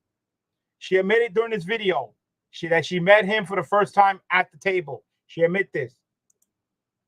I'm sure the people online wanted to scalp her. Not just her. See, there was a group of people that did this. She's just part of the group. All right. That's what I'm saying. You're online. You waited online. You paid your VIP ticket to get in there early. You have to wait outside, get online, and they haven't sold the books yet, but people just walk up and buy all these multiple books in front of you and then walk away. And then when you get up there, you hear all the bullshit saying, oh, yeah, I'm raising the price. I don't have books, blah, blah, blah, blah, blah. Is that fair? Is that honesty? Is that the way to run a business? Absolutely not. Again, the main person who gets blamed, Jason, Black Flag, did it wrong. But everybody had a part. She went up there as a retailer. Again, her mindset was she was going there to get 15 books. Based on what she said, she's going to this table to get this book because her friends and the people in the chat or whatever the case may be saying, hey, you should get a couple of copies. Pick me up some copies. She was only getting 15. She admitted she got 75 copies. Kudos, for telling the truth. But she said she kept 15 copies for herself. Okay? She, based on getting this book, she didn't think it was going to be hot. She blames CGC that graded the books that they were staples. She didn't know. She blames the people, asking her, calling her, oh, you got a copy on one, blah, blah, blah. But again, at this point, it was already hot. It was already huge. When CGC decided to backtrack on the book, which was already 2 weeks after the incident, she started telling the people about the book. But by then, it was too late. She probably already sold her 60 copies or close to it before, she started warning the people. But again, whose fault is that? People buy what they want. They spend their money. They're a bunch of idiots. They're the people that don't know shit. They spend money on books that wasn't worth it. So that was my question. I wanted to ask her, Because remember, she said she's a retailer first, but she's also a comic collector. So in that point in time, in that situation, I wanted her opinion as a comic collector. She was on that line and what she saw people walking up and grabbing books. I want to know what her opinion, what she would have been thinking, what she would have been saying at this point in time. How angry the whole line must have been. And she would have been part of it. And then she would have said, was that right? Or what you saw? What would you, what she would have been thinking? That's what I wanted to know. And she better have given an honest answer on that, because we all know what the honest answer should be. That was totally wrong. That should never have had happen. So if in that case, if she would have said that, the retailer, Nerdy Girl, at this point in time should realize she was 100% wrong of what transpired at the table.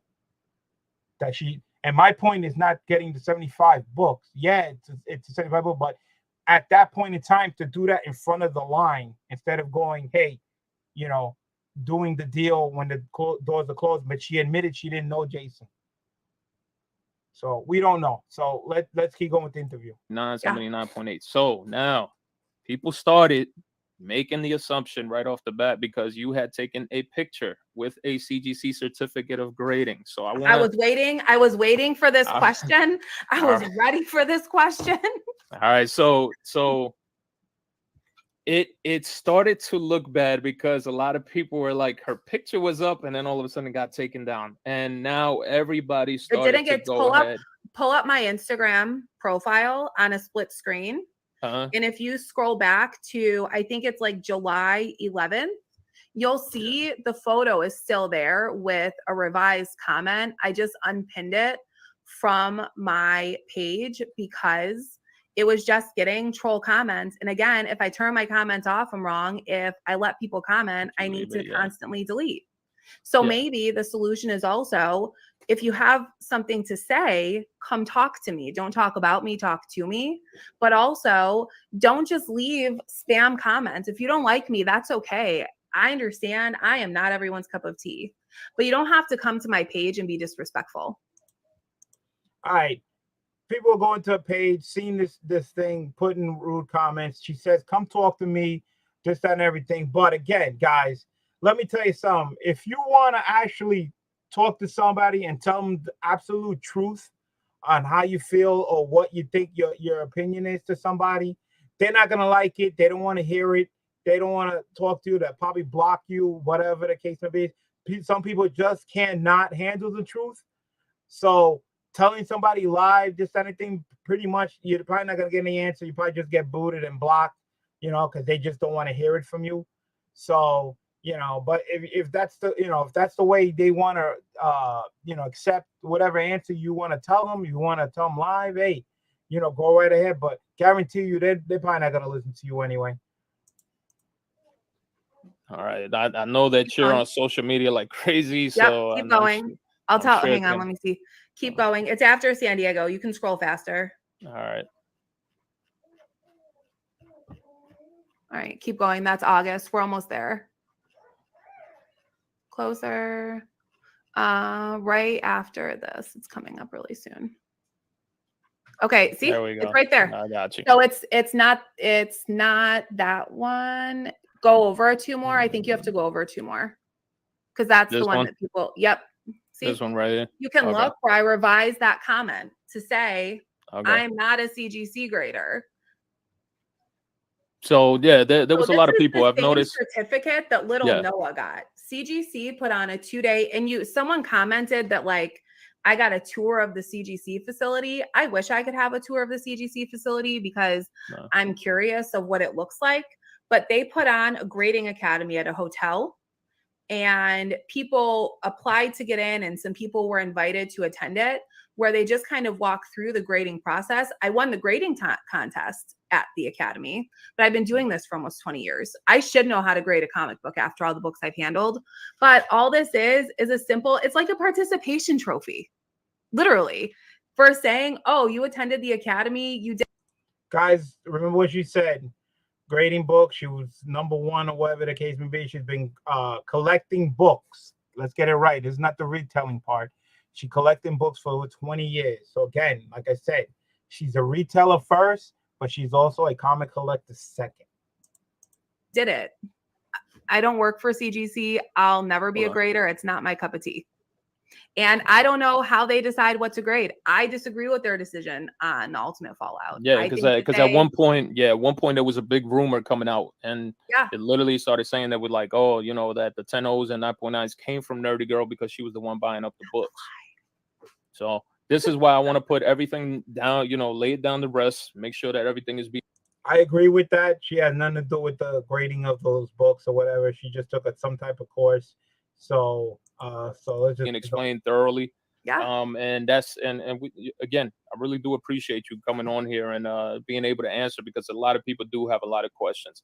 I am going to ask you a couple more questions. Go ahead. Let me go right back into the chat. And big salute to Uncle Frank's Comics for that $5 Savage. Says support this awesome content by hitting the like button, folks. Thank you very much, Uncle Frank, for that. I really appreciate it. Do have a good little question right here, and I know that you're not an employee of Whatnot, so I can go ahead and ask you this, because I know that there's some folks that are employed by Whatnot and they have NDAs. They can't disclose absolutely anything, talk or say anything about Whatnot. So I gotta ask you this. High Voltage Comics said Thoro and Nerdy. Hello, first off. Second, can we address how Whatnot does in fact pick and choose who they support, push the They literally push, he's they saying literally who they have choose to support and like send push notifications for. Yeah, They literally have. So application on the app. I've never applied to become an influencer on that application app. I don't get any push notifications. They reserve those for new sellers that are new on the app so that they can get bumped up. That's why people are falling lower and lower, because they're trying to push new sellers on the app. I asked that question. Let's get this right. The only reason why you get lower and lower is because a lot more people are jumping on Whatnot and there's more sellers. That's the reason why it gets lower and lower. But when your numbers doesn't change, you still got 100 people on a regular basis. Doesn't affect you whatsoever. So this doesn't affect her at all. For new people who are jumping on, and the people who are already on that didn't have a big following and they're following other people, it's just getting more and more sellers on Whatnot. So there's more people watching different shows. Again, they watch, other channels. So that's what that's all about. So let's keep going. Question when I said about I asked about algorithms recently, and part of it is they want new sellers to have an opportunity to do better. So I don't know about that. I can't speak to that. I know that I don't get push notifications, and I haven't applied to be an influencer. I think that they started doing a stream team. I'm not part of that. I just want to sell comic books and have fun doing it. All right. We also got a question from the Kujins, the Pressable Defects. They said, do you think the limits on exclusives at shows for the bigger names in the hobby and the average Joe should be the same? Yeah, I do. I think it should be a fair playing field. Absolutely. I agree with that. Like I said, regular people, comic collectors like us, should have the same opportunity to buy books at the same price as everybody else. Let's keep going. And then Michael Chang, here's another question. Now, this is what we were going to get into. So, Michael Chang, because this is something that, this has not been the only con. C2E2 hasn't been. Dallas Fan Expo was another one that I've had a lot of people tell me, hey, man, listen, look who's over here. They literally ran past all of us, got into the front of the line. Now they're getting a whole freaking short box signed to things. But he went on ahead and said, does she agree with influencers being able to skip lines? Well, I know that I personally hate waiting in lines, but I do it. So I don't think that influencers, I hate that word influencers too. I think it's become such a negative word when it wasn't meant to be. All right. The reason why it's a negative word is because, what happened where they took the books, and it was the people that actually went up in front that picked up 75 or whatever, how many copies they wanted, were people who have a big following. And that's the reason why they named them influencers, because they follow a lot of people. And again, it was all retailing an item, selling books. So that's probably where that came from. So they don't like it because they got tagged with the damn name, because it's not associated now, uh, in a good way. So that's why she doesn't like it. It is what it is. But she says she doesn't like lines, but in this case, she didn't wait on line, did she? But let's keep seeing what she says. Do I think that everyone should have fair treatment? Yeah, I do. Do I think that there should be back end deals? No, I think that fair is fair. Okay, that ain't happening as a retailer. Retailers, again, been doing deals behind closed doors for many years now. While the rest of the comic collectors are waiting outside online, realtors go to the tables. I've seen it firsthand. uh, that's never gonna change. So that she's saying it's not gonna happen, or she's not. It's gonna happen. It will happen. She's a retailer. She said it. She's there for money. But again, she's not gonna go in front of people again, because she's seen what happened. It was an amateur move, and she's gonna learn from her mistake. So let's see. I think that someone said that in New York, someone was getting like a bunch of Peach Momoko books signed. I don't know who it was. I was in my booth. I didn't even go to Artist Alley. But I think that fair is fair. Do I think that people should be getting violent and pushing each other over comic books? Fuck no. They're comic books. No. There you go, guys. I was at New York Comic Con, but I wasn't there on the day of what happened. But again, it started in Chicago, where she said she don't like waiting online, but clearly her and a few others walk right past the line. And you heard her earlier say, when she was at the table, that she saw the line. She saw a line of people, but she did it anyway. But again, a mistake on her part and the group, that just walk past people, and people, like I said, if she put herself as a comic collector when she's online and she saw this, she'll see it in a different way, on the way the people saw it.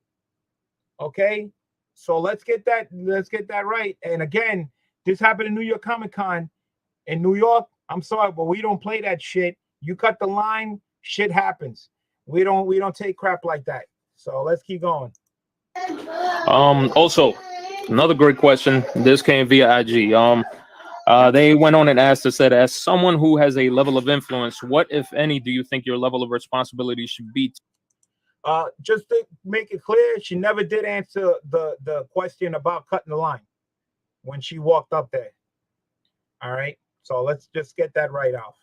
Towards your fellow collectors, especially to those who are new to the hobby. Well, I'm always happy to give advice to new collectors. All right, I'm sorry. She just admitted advice. Advice is what? When you give advice to somebody, you're influencing them. Simple, simple, simple. She just admitted it. So if somebody asks her something, that's influencing. So you're an influencer right there. Sorry. I've actually been considering starting a kind of like when new sellers come on Whatnot. I was just talking to someone about this today, where me and this other person jump on and we do a back-to-back stream. And then every week we have 2 new sellers that are kind of just starting to grow, stream with us back to back, so that they're getting some extra support and getting some overflow from our streams. I think the hobby is better together. So I don't know what my level of responsibility is. I share what I do. I'm always happy to answer questions, but I don't think it's my job to micromanage what people are spending on comic books. I think that if they're working and they're making money, they can spend their money on whatever they want. Yeah, spend the money on what you want. But again, if somebody asks you a question, you gave your advice, that's influencing. It is what it is. It's nice for her to help other sellers and everything, this and everything. But again, she's at top of the game right there. But it is what it is. Let's keep going. All right. Here's another great question that I received via IG. Question is, how important is authenticity to you? Super important. All right. To follow up that, do you feel like you are being the most authentic self when attending Comic Cons and doing Whatnot sales and conducting yeah, any, you know, any anything that's morally questionable. What's morally questionable? I don't understand that question. I'm always me. So I very much believe in work hard, play hard. I believe that. I've seen her at some shows. Again, uh, when you're at cons and then you're enjoying yourself, you're being yourself. You're talking, you're having a good time. That's true. So I can't say nothing wrong about that. She is who she is. Talking and having a good time. But again, it's not about who you are at this point. What we're talking about was the incident and how you handle yourself and how you answer these questions. Again, Thoro couldn't answer, give questions the way he wanted to, because if if it would have been like tougher questions or more direct or whatever the case, how you want to call it, she definitely probably would have been still doing this interview at this point in time. And a lot of the questions she answered were tippy-toed around the main answers. If you didn't notice, so let's keep watching. At night, yeah, I like to go out with friends, and I invite anyone who wants to come hang out to come hang out. And usually, sometimes there's 10 people, sometimes there's 50 people. So, do I think I'm always being myself? Yeah. Do I sometimes have like a higher pitch voice when I stream? Yeah. I get really excited when I stream because being behind the camera is really fun for me. All right, all right. Let me go ahead real quick, and I'm trying to find some more questions here because I had a crap ton of questions that were sent to me, and I'm just going literally revising. Some of them are a little, yeah, off the chart, where I'll just be like, hey, I don't want to ask them and offend you in any manner, where I you'd appreciate end up that. leaving. So, um, Again, being polite, doing the best he can. Again, a lot of people wanted, some answers, some definite answers, questions, questions a certain way and answers a certain way. Um, we got the polite version. Let's put it that way. We got the nice, clean, polite version of how this interview went. Um, did we get some answers on some questions? Yes. Uh, did we get answers on some other questions? No. But it is what it is. So let's keep going. um, Then somebody asked, so my question for Nerdy Girl is, do you think it's right that the Whatnot crews are pushing these exclusive books on their streams for crazy numbers, knowing that that at the end of the day, in about 6 months or so, these books are just going to be in the back of a dollar bin and could possibly be ruining the hobby? So I do think that there are way too many covers on these variants. I think that some of the companies that are putting out these covers have really lost responsibility for putting out good exclusives. To me, the way she's answering this question here is not as a retailer. She's answering this as a comic collector, collecting books. That's the way I'm seeing the way she's answering these questions. So let's keep going. I think that one of the things that drew me into exclusives was how creative some of the publishers have become with like foils and the glitter and the hollows and like the crystal covers. But do I think that there's too many? Yeah, I would consider, but I wouldn't even consider like just variants modern, right? I consider anything after the Yeah. 80s modern because even in the 90s, these books were being mass produced, right? Like they were doing the acetates, they were doing some of the foil stuff. I agree. Like I said, this is answering as a comic collector.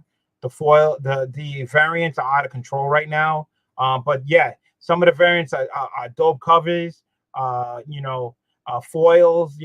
There's some great books out there that we collect to see that we just must have. Of the art or the story. So yeah. So right now she's answering these questions as a comic collector. They weren't doing like hollows the way they are today, but they were still mass produced. And most of the people that buy these books aren't new collectors. They buy them because they want to.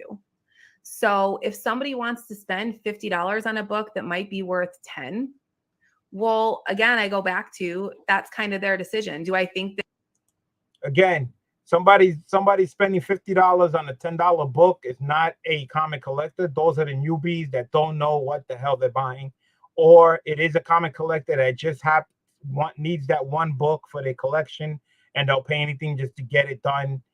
But again, that is not how we, regular collectors buy books.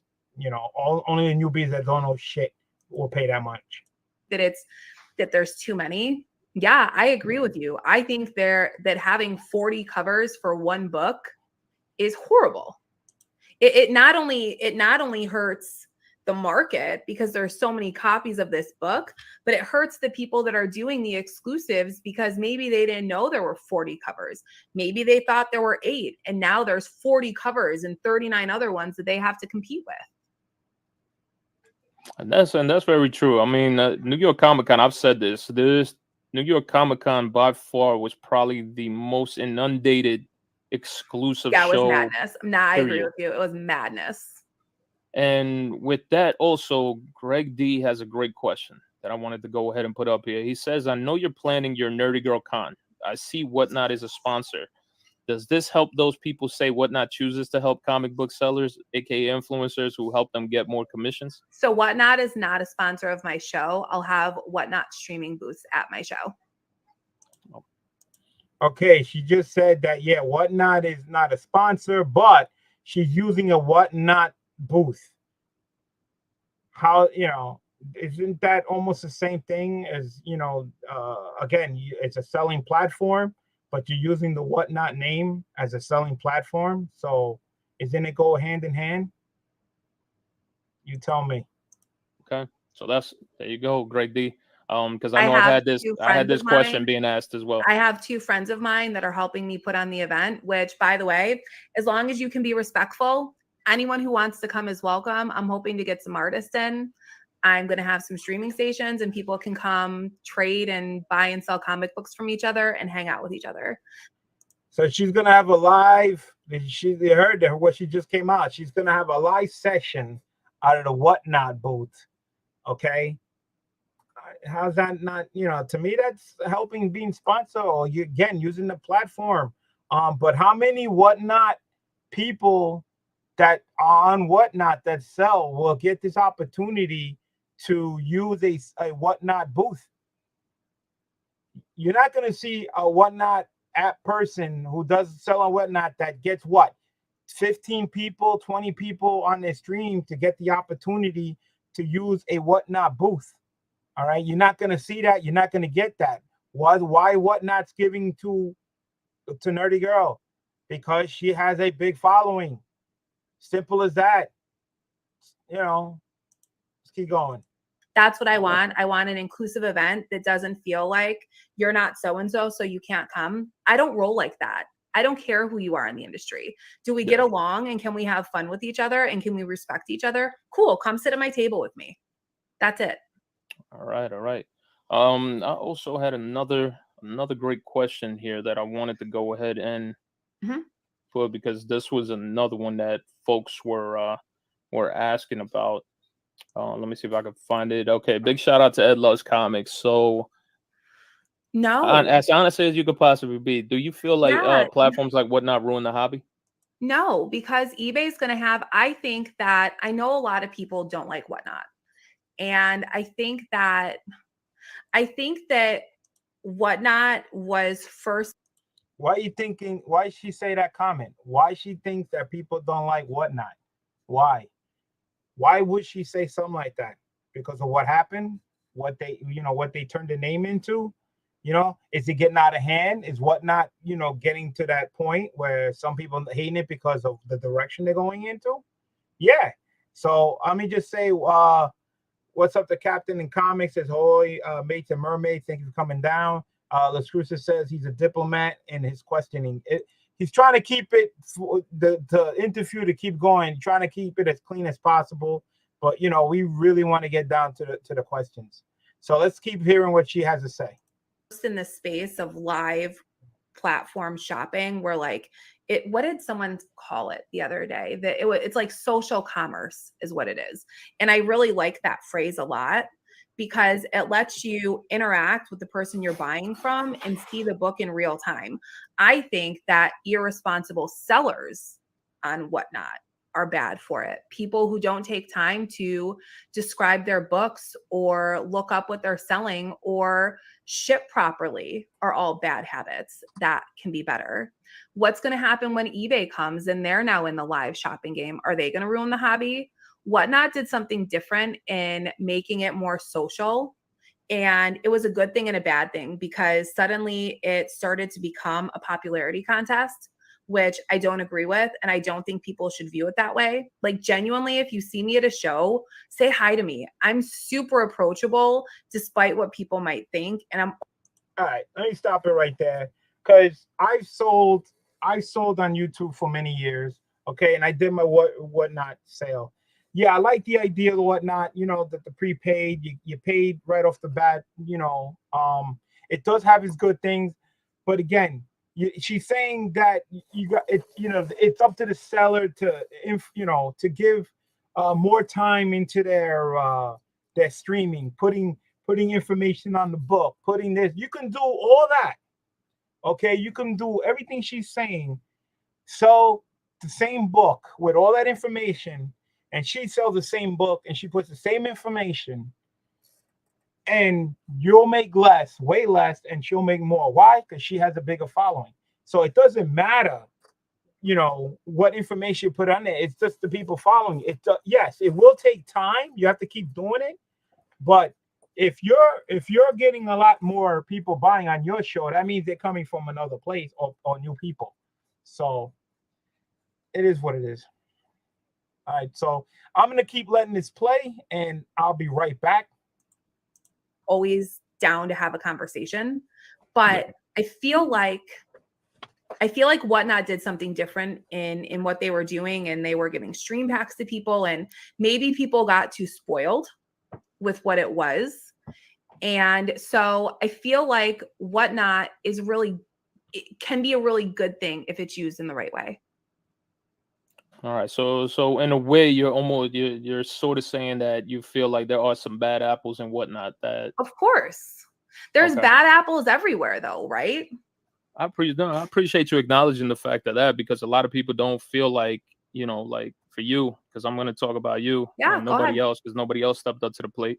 That you guys are responsible for a lot of stuff that's going on in the community, like they like to call it. For me, I've said this from the beginning. I caught a lot of backlash for saying that there's no community in comic books. This was years And ago. that makes me sad because if you look back 3 or 4 years ago, the hobby was really different. COVID, and I wouldn't even say it was Whatnot. COVID changed comic book collecting. Yeah. It brought in different people. It opened up a floodgate of money.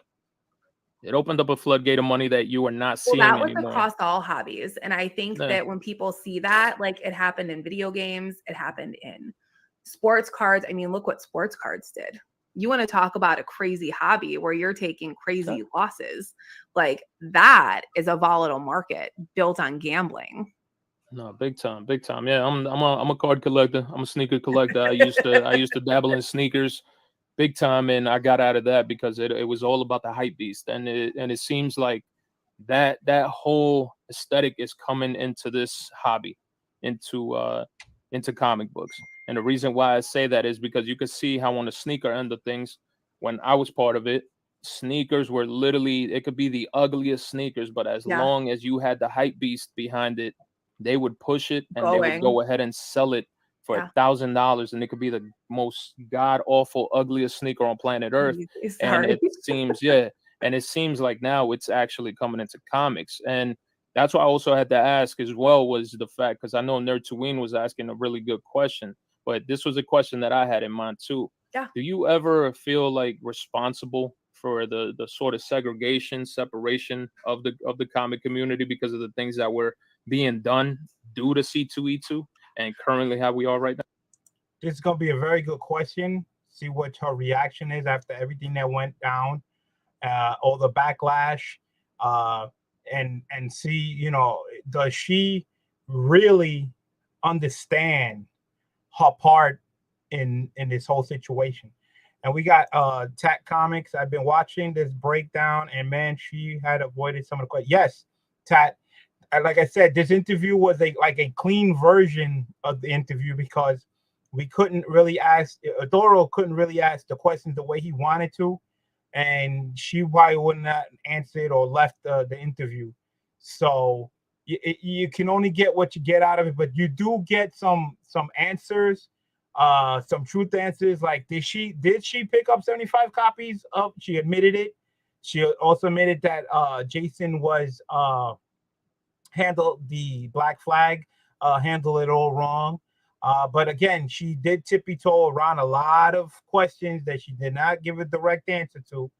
Again, this is my opinion on a video. Again, it's your opinion of what you see.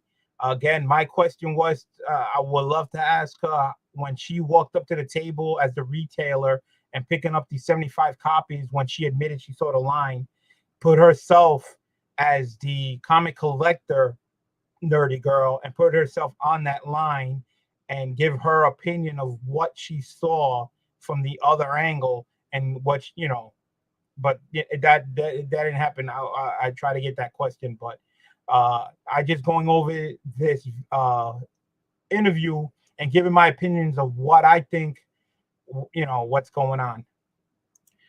We got four-way flash on comics. If there is a comic community, it hardly exists anymore. Hardly anyone talks about comics anymore. They talk about specs, rating, and slapping. Yes. Yes. The question has been asked, is there a comic book community still? I say yes. Is it smaller? Yes. What happens is a lot more people have joined in, or even people that used to be comic book collector are now selling and crossing the line to the other side, all about money. But still, there's still groups of people out there that do collect comics. I don't spec. If you see my videos, I don't spec on books. I give my opinion on some stuff that I either collected or I saw, or, stuff like that. But I'm not gonna tell you to go and buy it. I like slabbing my books. So if you see my videos, I collect my books. I do my little auctions. I also do not just comics. I do other things that I collect.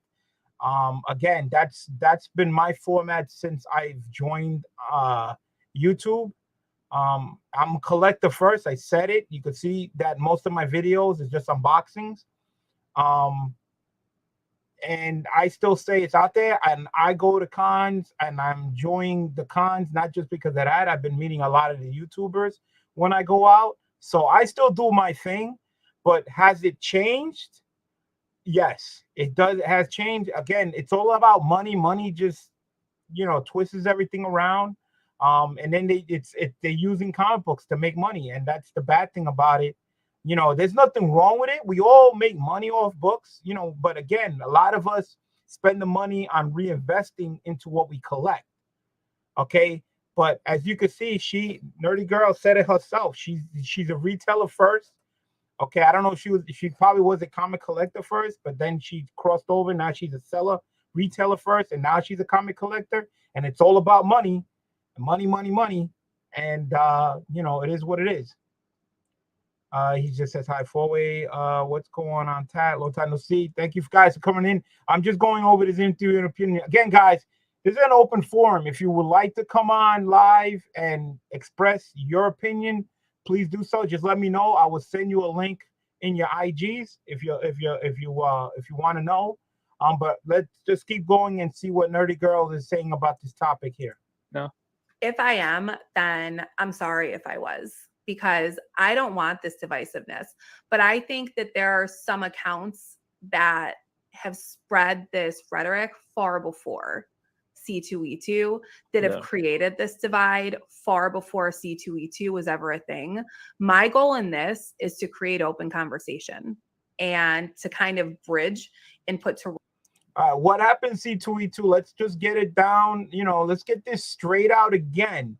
What happened to C2E2 was Black Flag gave books to people from the large Whatnot community that walked up in front of people that were waiting online, picked up a whole bunch of books. Then he was treating the people on the comic collectors line more money and saying there was no books. This is where this started. This is how it it just rolled after that. Okay, and they got bigger and bigger. Let's just get that straight. This is where it started. Okay, so let's keep going with the video. Rest some of the things that maybe were not fully factual, or to answer questions where maybe people had some thoughts and maybe it was right, maybe it was wrong, and to kind of open that door, right? Because I don't want the community to be so divided. It doesn't serve anyone when it's this side versus that side.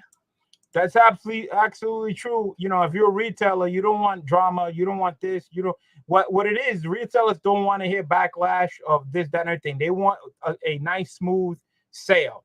They want people to be happy, thinking that whatever they're selling, making their money, just cruising along, and everybody's having a good time. They don't want no ripples.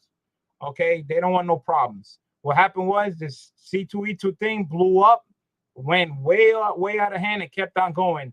It went from there, went to the next con where Black Flag wasn't selling anything, was a bunch of idiots. It kept on and on and on. Has it changed? Yes. Has Whatnot been part of it? Yes. Because they were selling at the con right off the bat, selling for more money. They just, it's getting a little out of hand. It is what it is. Will it die down? Hopefully it will. Will it change back to where it was? There's a possibility that everything goes back to normal. But again, you want to divide it. She even said it. She's a retailer, so she's on the retailer side. They do things their way. It's all about making money. It's their livelihood. She said it. That's what they do. We, the comic collectors, are there for the enjoyment of meeting people, buying books, enjoying our hobby. It's two different things. You can't. But again, I'm also a seller on YouTube, so I'm also a retailer slightly, but I'm a comic collector first. That's my goal, and my selling only goes into the money to buy more books. Her is the other way around. Her is making a living, and she's a comic collector second. All right, so it is what it is. So let's keep going with the interview. It serves nobody.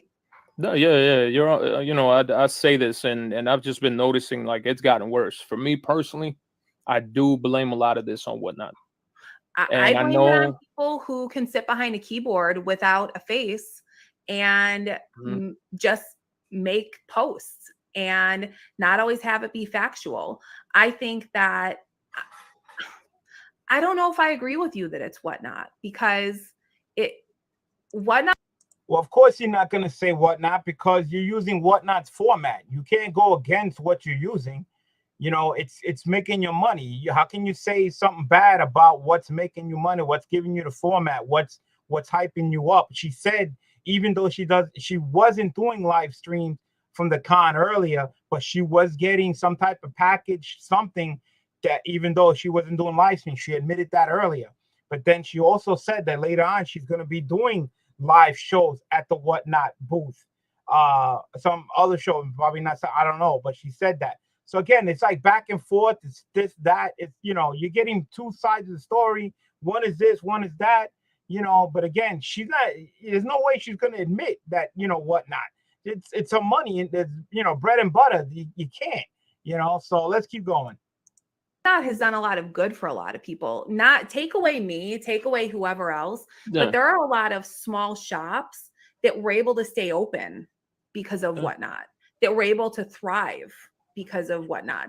And if not Whatnot, then another live selling app. But again, Whatnot works, if you're a retailer and you sold books on there and you got a good following and you're making money off Whatnot, if it worked, great. That was the whole point of doing Whatnot app selling, to get people to get in there, sell books and make money.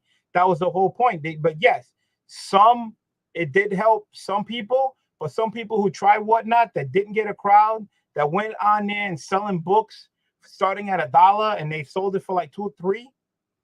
that hurt them. They're not making any money because they don't have the following. But you know what? The seller shouldn't have started at $1. You don't have that following. You should have used common sense. Says, if you got a low bunch of people, you want to give a deal, if the book is worth, $15, at least start it at either 10 or 12 or start it at 15 if you want, maybe if you only get one person to buy 15, at least you break even. But if you start at $1, that's on you. But let's keep going. But I would say that I feel like everyone has made it like something that I don't know how to say what I want to say in proper words. Sorry. I'll come back to it. No worries. No, the reason why I'm saying it and the reason why I'm going to disagree with you is because Whatnot has come in. They've come into the market. They literally put people on a pedestal. People that are up there have completely forgotten who they are. There's people that I agree with that. Big time there. They put them on a pedestal and, they filled up their head and they're just getting bigger. So let's keep going. Like myself, I'll tell you right now. I never cared who it was, never care who it is. And I'll be downright honest about a lot of things.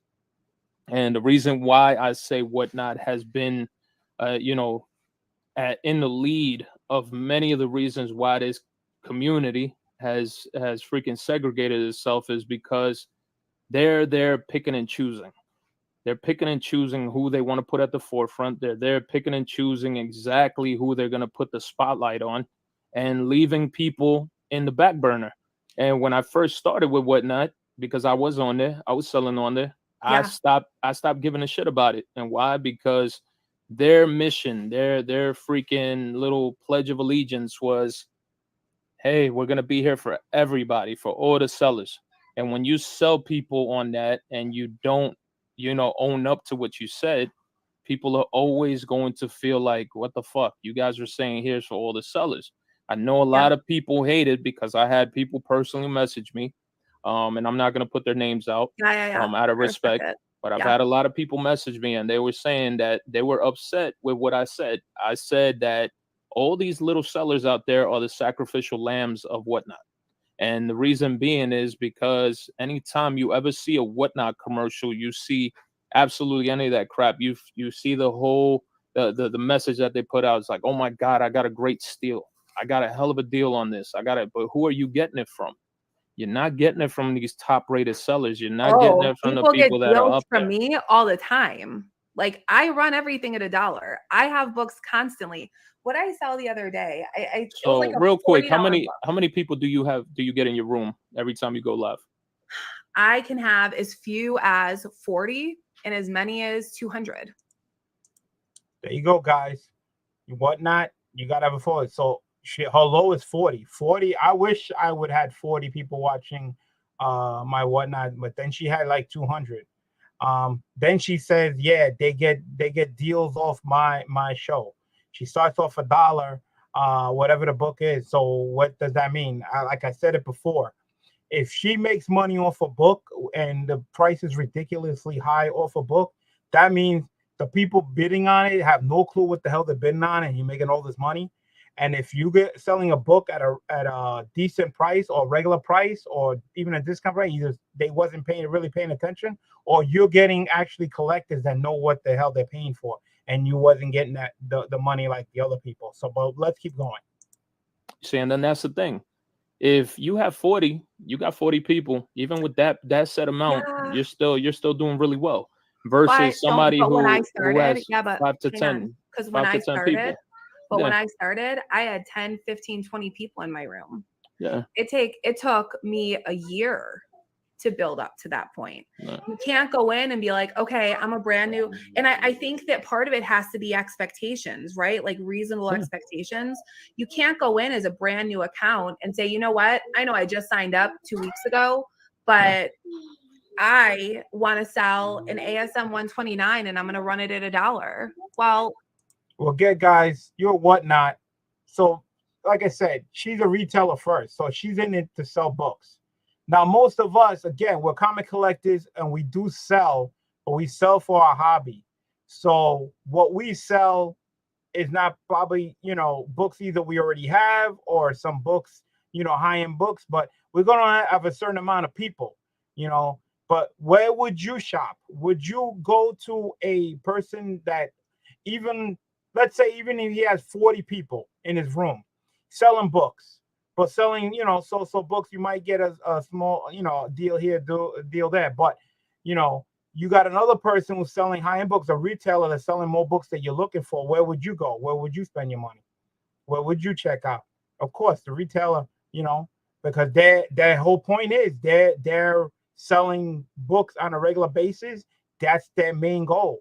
The rest of us are just doing it, to support the hobby, you know. So where would you check? I tell you honestly, I shop everywhere, and anybody, it doesn't matter. I go to eBay, I go to LCS, I go to a con, I go to a show, I go to a flea market. I'll check as many whatnot shows that I can. I'm a shopper. I go wherever I can find the book. It doesn't matter to me. That's how I hunt, because you never know what the book you're looking for is.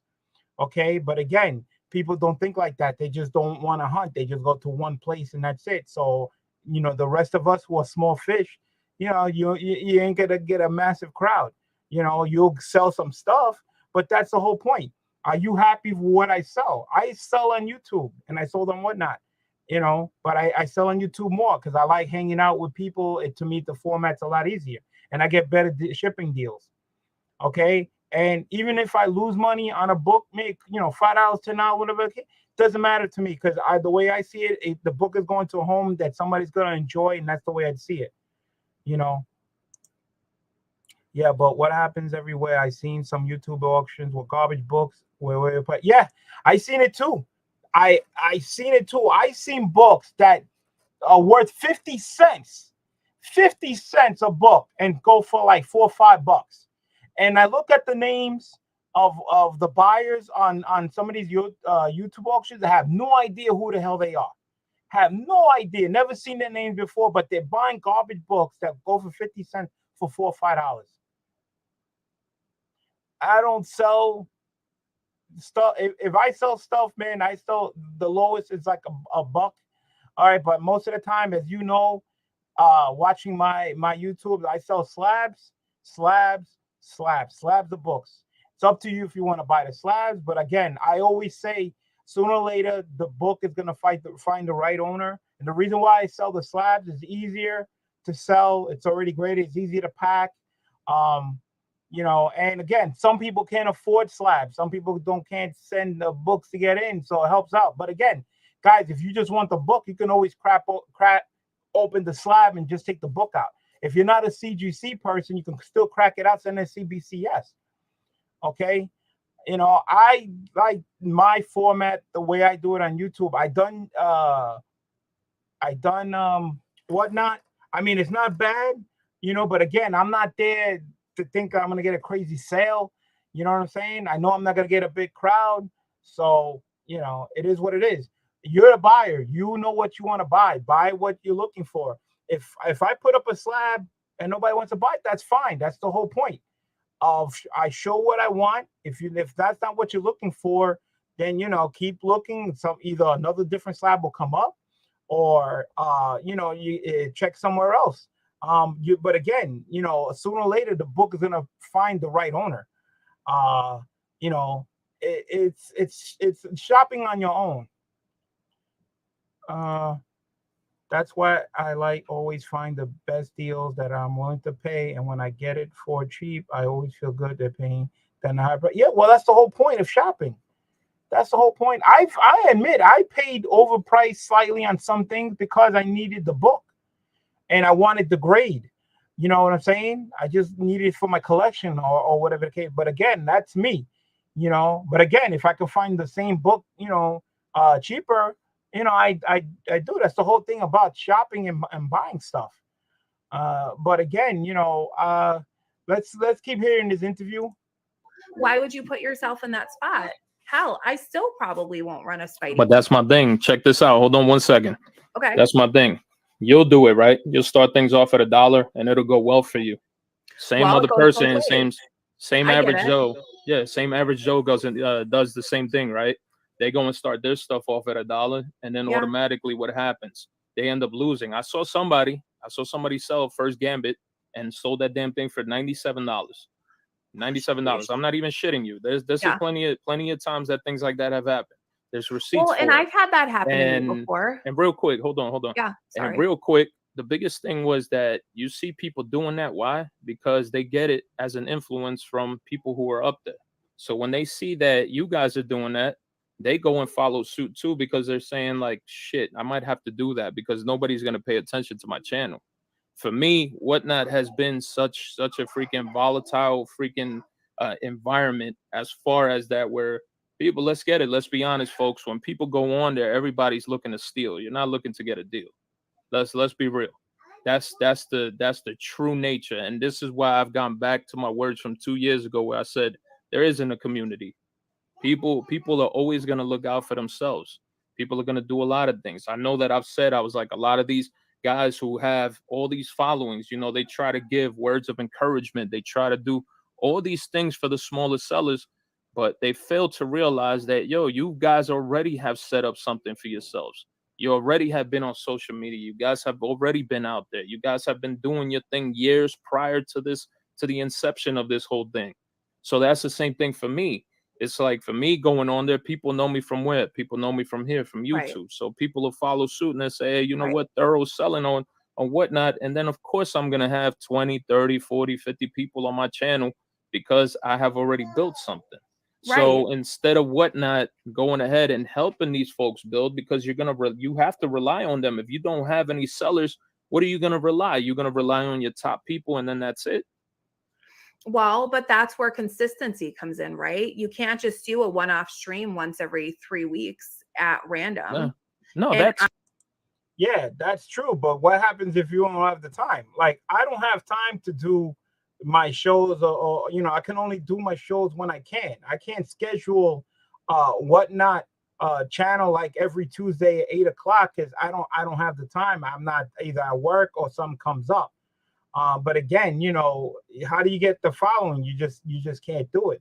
I mean, the only thing you can do is if you're gonna sell on Whatnot when you can, like, you know, for instance, like me, you start the price, you know, not, you know, if you're selling a dollar book, you sell it at $1, start at the dollar. But if you got like a $5 book, you know, you might as well just sell it for $5 and break even.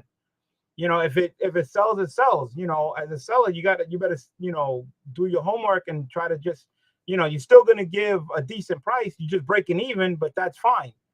But again, you know, you got to build it up. That's fine. But you know what? I've been on YouTube. I've been doing auctions on YouTube for freaking 4 years. 4 years. And sometimes I get a lot of people. Sometimes I don't. But again, it changed because now there's more auctions. Almost every day on YouTube, there's an auction going on. When I first started, it wasn't. There was only a couple. So I used to get a lot of people. But now with all these auctions going on at the same time and different days, you know, people don't have either money or they go to certain auctions. They don't check out the rest. You know, you don't have the same as before. But again, if you're going to start the price on a book, then you better get ready to deal whatever price you set and it goes for. You better be happy with what you sell for. And if it doesn't sell, it doesn't sell. I you know, sometimes I regret selling books at a certain price, and sometimes I'm glad it doesn't sell because I'm selling it cheap. And if you don't see a deal there, then, you know, it's on you, and I'm happy to keep the book. But you know, it changed. You know, a lot of these, there's too many auctions. People just don't need to check your book, and it doesn't matter what book you have. Like I said, I can have a first gambit, like Thoro was saying, let's say a 9.6 graded, all right, and another auction had the same book, but he has more followers than I do, and I'll sell the book. And let's say my book goes for 100 and his went for like 250. So who got the deal? The person who's watching my show, who had less people, got a better deal than the guy who's watching, you know, all the big channel. They saw the big book, but they paid more money. Sometimes, you know, they again, the retailers do it more often and show you better books or books that you're looking for than the little guy. The little guy like me, you know, again, I just use it to support buying more stuff. I do a lot of upgrades on my books, you know, slab wise. So again, it goes higher and higher. But again, so eventually it would sell. But selling is tough for the little person, and you just have to have a big following to even try to even make money. So let's keep going. I can honestly say that in my streams, I always have a giveaway time where I will let anyone, I don't care who you are, share your stream. If you're trying to hit a goal, you're trying to hit 100 followers, you're trying to hit 500 followers, shout it out in my comments so I can drive whoever's in. I do free giveaways all the time. I do free giveaway videos. I'm always giving stuff away. I sell slabs, and I give Hot Wheels for every slab in there. Again, but all that stuff costs money, and even though it's a little bit here, a little bit there, but I don't make that much money gain to buy either big books to give away, but I always give out some type of gifts. Like, for instance, I'm giving away this trade paperback Iron Man book right now. All you have to do is go to my free video and enter. I'm gonna be giving this away soon, but I'm constantly giving stuff away. And again, I just enjoy having fun with everybody. So let's keep watching this video. In my stream right now, to follow you, to go bookmark your sale. And I tell and I'll never take that away from you, because I've actually seen you do that. I've seen Mel V do it. I've seen a couple other people that try to do it. Like everyone, but it comes back to reasonable expectations. You can't expect to get on any selling platform, whether it be Whatnot, eBay, or any other selling platform, Instagram for that matter. It doesn't matter when you're trying to grow an account, and just expect that you're going to have instant success. Well, you can't possibly have that expectation if you're starting from here. It takes time to build, right? Yeah, of course. And so I think that it can be said about any platform. It doesn't matter what the venue is. It doesn't matter if it's Whatnot, if it's eBay, or I don't know, Network, whoever it may be. And I get that everyone can't run at $1, but when I was starting out, I was running 90s books, and I was starting for $1. They'd sell for $3. Guess what? It's not fun when a book sells for $3. It still happens to me. Yeah. And I know I lose money after fees, after my shipping supplies and everything else. Well, I lost on that book. No. Well, it's like she heard it say, she sells dollar books. She got it for $3. Well, and then the shipping costs and all that stuff, but you pay for shipping. So you're talking about the packing supplies and everything, you're losing out. Oh, it is what it is. It's a dollar book. You sell it for $3. You still, to me, that's a gain, not a losing. No one wants to have that happen. I empathize with it. I get it. But I would say to set your expectations and be consistent. Put streams up at no matter who it is, no matter what platform you're using, have streams up so that if you're in another stream and someone's saying, oh, shout yourself out, people have a way to go say, oh, look, this person has XYZ up right now. Yeah. Let me go save these and remember that this stream is going, so I get a notification. You could do all that. I post on Instagram when I'm doing my auctions. I show pictures of what I was selling. I do all that stuff. But you know what? It doesn't really matter, because I have people liking my Instagram page of what I'm selling. And then when it's time for the auction, a lot of those people don't either, working or the case may be, they're not there to buy, even though they like the picture. But again, if you're going to sell some at a price that you're willing to sell it, the rock bottom price of what you're willing to let go of the book for, because if it goes for that amount, then you should be happy. You can't say, oh, I sold the book for $35, but I really wanted $45. Then why you didn't start it at $45 and got you $45 for it instead of $35? You was hoping that you start low and it goes up, but you know what? It didn't happen. It's a gamble. So, as a seller, just sell it, sell it for what you want. So let's keep going. Well, this is one of the reasons why, and then this is me being full out honest. For people that have followed me on my channel, you already know I'm down to the core fucking honest. I tell folks all the damn time, I don't get absolute jack shit out of lying. Lies come up, they freaking some way or another show up. I learned this at a young age. So my biggest thing, and that's the reason why I became a cop. I became a cop, 11 years, I did my thing, did what I had to do. Now, one of my biggest things that I always try to say too is, if Whatnot is not really telling people, because I notice this quite often, is that I see a lot of folks on Whatnot go on there and they're selling, they probably might own 2 long boxes of comic books.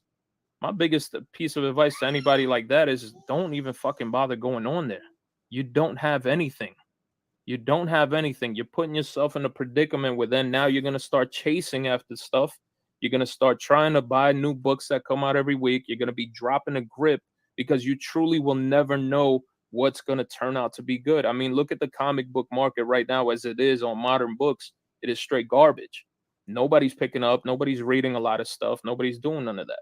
So they go ahead. And again, this is why I say a lot of these smaller sellers are sacrificial lambs, because they go in there with that. They go ahead, they sell something, they're like, fuck, I don't have anything else to sell. But shouldn't they be more responsible to themselves? Of course, yeah. And Like, I'm not pinning this against anybody. They also have to learn. But then also, here's my other thing. If you or I were working in the same company together, what do majority of companies do? They check on your productivity, correct? Mm-hmm. They go ahead and they give you an assessment. They tell you, hey, here's your report card. Here's how it's been going for sales for you. And if you're not doing too well, what do most companies do? Well, I don't know. I can't speak to like how they handle. I will say they get rid of you, right? Well, a regular company, yeah. If you're running a company and you're not performing. That's absolutely true. You know, again, if you got two sellers, sellers, in some type of business, and you got a group of sellers, doing good, and you got other sellers doing absolutely nothing, you get rid of the nothings and you try to get sellers that's doing good. It's the whole point, build up your business. Same thing with Whatnot. Whatnot's going to do the same goddamn thing. If you're making money, you're doing this, that thing. Yeah. But if you're again, it's not really your fault. If you're a person that don't have the time, that would like to do it, and you can only do it a certain amount of time, that's all you can do. But again, sell what you the price that you want to sell it for. Again, it's on you. But again, does Whatnot care about the little guy? Absolutely not. They'll get rid of you. I can't speak to how they handle different sellers or anyone for that matter. That is not my. Yeah. That's not my thing. Yeah, no, I just that's know why I'm giving my people. Yeah, that's why I'm giving my 2 cents, and I'm saying how Whatnot is saying it, and then what does it do? It also makes you guys look bad as well, because then everybody starts pushing and saying, hey, they don't give a fuck about any of us because they only care about you. They care about the rest of the Whatnot crew that's out there that does that thing. That's how people perceive things. That's why I always say it's all about perception. That way, and I can't change someone's perception, right? Like they have to decide to change that on their own. I can just say that the harder you work, the more successful you are. You know what I mean? Yeah, and you get what you put in. Like you get out what you're willing to put in, and that doesn't matter what venue you're using. No, work hard and it comes. Gotcha. You can't expect to like jump on and have immediate success. Shit, I didn't jump on and have immediate success. Yeah, understood. I mean, I was there when it first all started. I was there. I was selling. I was doing my thing. And again, that's how I perceive it. That's how I look at it, because from the way that I came, everybody followed me from YouTube. So I'm sure you had a following prior to Whatnot. And that following followed you as long as you were promoting and saying it. It's funny because I did have some crossover, but I did not have the crossover you would think that I had, because a lot of Whatnot right now, still, in my opinion, is their targeted market is like 20 to 30. And I use Whatnot to usually sell my stuff under $100 right now. Okay. My following comes from a vintage high-end following where it's books in the thousands and So there you go, guys. Basically what she's saying, high retailers who are into money that got high-end books, that's where they get most of their business. For guys like us who are just selling to take the money and reinvest it into a hobby, nobody gives it two damn shits about us. For us, to do what we got to do, we got to hustle more. We got to basically do our homework, base the price on books that we're going to sell at a higher rate. We can't sell at $1 like she can, so we have to sell in a different way and manner than her, and then hopefully, like I said, keep putting the same books until it sells, until the book finds the right owner, and as simple as that. So let's keep watching. tens of thousands. Gotcha. And so a lot of those people did not cross over the way that even I thought they would, because they're like, and they're older, right? They're in their 40s, 50s, 60s, 70s for that matter. And they're like, I don't know how to use this. Like some of them are now coming around, but it's a year later. Gotcha. Yeah, and probably the same people following her, they probably didn't have time to go over to whatnot, and it's slowly but crawling. But she probably did have a good sized group, and it did grow, and it's just people just keep coming over later on, finding out that she's there. That's it. So let's keep watching. You know what I mean? No, definitely understandable. Big salute to former Trout Canadian, $25 Canadian Savage Chat, man. I appreciate it. Big shout out to everybody up in Canada. Former Trout said, great show. Props to Thoro in the community for keeping it civil, and props to Nerdy for showing. What do you guys think the community can do to reduce the shady shit going on and promote more ethics to the hobby? Have conversations. Have open conversations. Shadiness. What are you talking about? Shadiness. You know, shill billing, people getting ripped off, you know, people cutting lines, people trying to corner the market. You know, what can we do to stop that? Well, that's easy. You know, the people that are doing it, stop doing your shit. Stop doing your shit. You know, do the fair, fair stuff. You know, sell books, fair price, this and everything. Don't corner the market. Don't do this. Don't do that, man. Just be honest. You know, honesty and truthfulness, you know, will get you further out. But you know, that's my opinion. Conversations where we respect what the other one is saying. Yeah. And again, you want to go one-on-one and have conversations. Again, this interview is being clean, all right, being polite. Not the way this interview should have been going to get the root of the answers of the questions. So this is like the clean version of doing it. But if you actually talk one-on-one with somebody and you ask them the way you want to answer a question, guarantee you're not going to get your answer. You get blocked or whatever it can be, and they don't want to answer your question, and they're not going to tell you the truth. So let's be honest about that. And listen, I'm gonna go ahead and agree with Nerdy Girl on this one, because you do. As pissed off as I could be about a lot of the situations, as pissed off as I could be with a lot of the things that have transpired, the best thing that you can do is sit down. And as angry as I can be, it's like I told Nerdy Girl earlier before we even came on here live. I said, I was like, hey, the last thing is I wanted to be calling you is out of your name. I'm going to try to treat you the same way I treat my wife, my daughters, my sister, my mother. And that's the thing that sometimes people. And that's the only way you're going to have a conversation with somebody if you're going to talk one-on-one. You got to hold yourself down. You got to, answer the questions a certain way. You can't be rude, and nasty. Just got to hold yourself back, and how you answer give the question, whatever answer they're going to give you, even though they're not going to give you the answer you're looking for or the whole truth, they're going to dance around it. It's what you're going to get.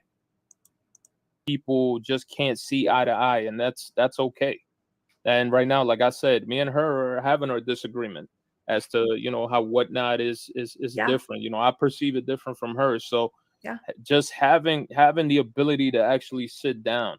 And not even just on top of that, she literally just owned up to her mistakes. And people can go ahead and say, well, I still don't believe it. That's true. She did answer some questions, honestly, of what she did. But there was, again, some questions that she danced around on. So, again, credit for Nerdy Girl for coming on and did give us some straight answers on some and, dance around the others. But at least she showed up, not like the other people that didn't want to answer any questions. Still don't do this, and okay, cool. Okay. Because why? It's all coming from anger, a lot of emotions. Trust me, I've been there. I know exactly what a lot of the stuff that's been coming out because of all these things.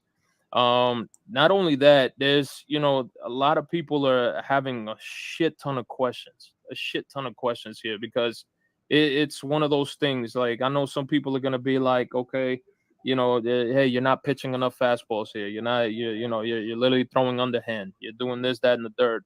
And as best as you can, even if I could try to articulate a question, guys, like I said, I still have to be respectful. I can't go and cross the line because Nerdy Girl can just go ahead and just click off of here and say, hey, you know what? I'm done. Have a good day. We're not trying to do that because we're not going to have absolutely anything. She's not going to learn from me. I'm not going to learn from her. So those are the things that I will say right now. Now, I agree on that. What Thoro said again, you can only do a certain way, polite, to get some answers at least, and that's what we did get. We did get some answers to some questions, truthfully, but again, we did get some answers that tiptoed around some of the answers. But again, it's tough doing an interview. It's tough, to get the truth sometimes. But at least we did get some, and it did start a conversation. And so let's continue on. Let me see. There was another question. That somebody had put out, and I'm sorry if I cannot find it because the chat has been going crazy. Let me see. Let's see if I can find this question. Like I said, anybody who wants to come on live, I'll send them the link to IG. Let me know. I would like to get your opinion. Let me see. I think it was on, Kingdom Comics. This, what's going on. He said, "What's up, Nerdy and Thoro? What's going on?" He's like, "What is your thoughts on the collab with CGC Comics and whatnot when bringing in an artist? Do you think that they could lead to problems? An example, conflict of interest on both parties. What are your thoughts on that?" So I saw the Jim Lee signing, and he wasn't selling anything graded. I think that would be what a good collab would be hosting those live events and having the option to have it signature seried for the person who won, because you're actually having it auctioned right there. I don't really know how I feel about that. I feel like if they're not selling a graded comic book and they're just selling a raw comic book and it's one of the artists that's in-house signing and it's just being auctioned and CGC is just the venue that it's selling on. But I think that stream was taken off of CGC and was done on Jim Lee's account, if I remember correctly. But I think that a good collab between the two companies would be, if they're going to do streams, to have CGC offer an automatic submission of the book the person won if they want to grade it, because they just witnessed that being graded or being signed rather. Yeah. So for me, I just come from a different thing. I look at it as a conflict of interest. Same reason where Steve Borak, back in the days when he was a part of CGC, what did he do before he started with them? He actually sold his whole collection of comic books, because it would be a conflict of interest to be on top of the board, on top of the board of CGC, and have you owning comic books that anybody can potentially go ahead and say, hey, these guys are flip-flopping books. These guys are losing books. These guys are doing a lot of different things. Not only that, but if you're stapling your name, we've all seen what happened with PGX, right? PGX was grading their own books. They started selling their own shit. Yeah. And what happened? There was a lot of crap that came out of that. They were starting to see that that guy was so messy though. Like, he was doing that in his garage and in his basement. Like, that was just really messy. And then that became in of itself. And now that you look at CGC and the way that CGC is doing things, I mean, they literally, I'm going to put this out there, and I keep saying this. What were they doing with Black Flag's acetate? They were adamant that they were correct in the way that they graded. They were adamant in the fact that they had 10.0s and 9.9s. Mind you, there was an acetate from Stray Dogs. Big shout out to Tony Fleeks and Trish Forstner.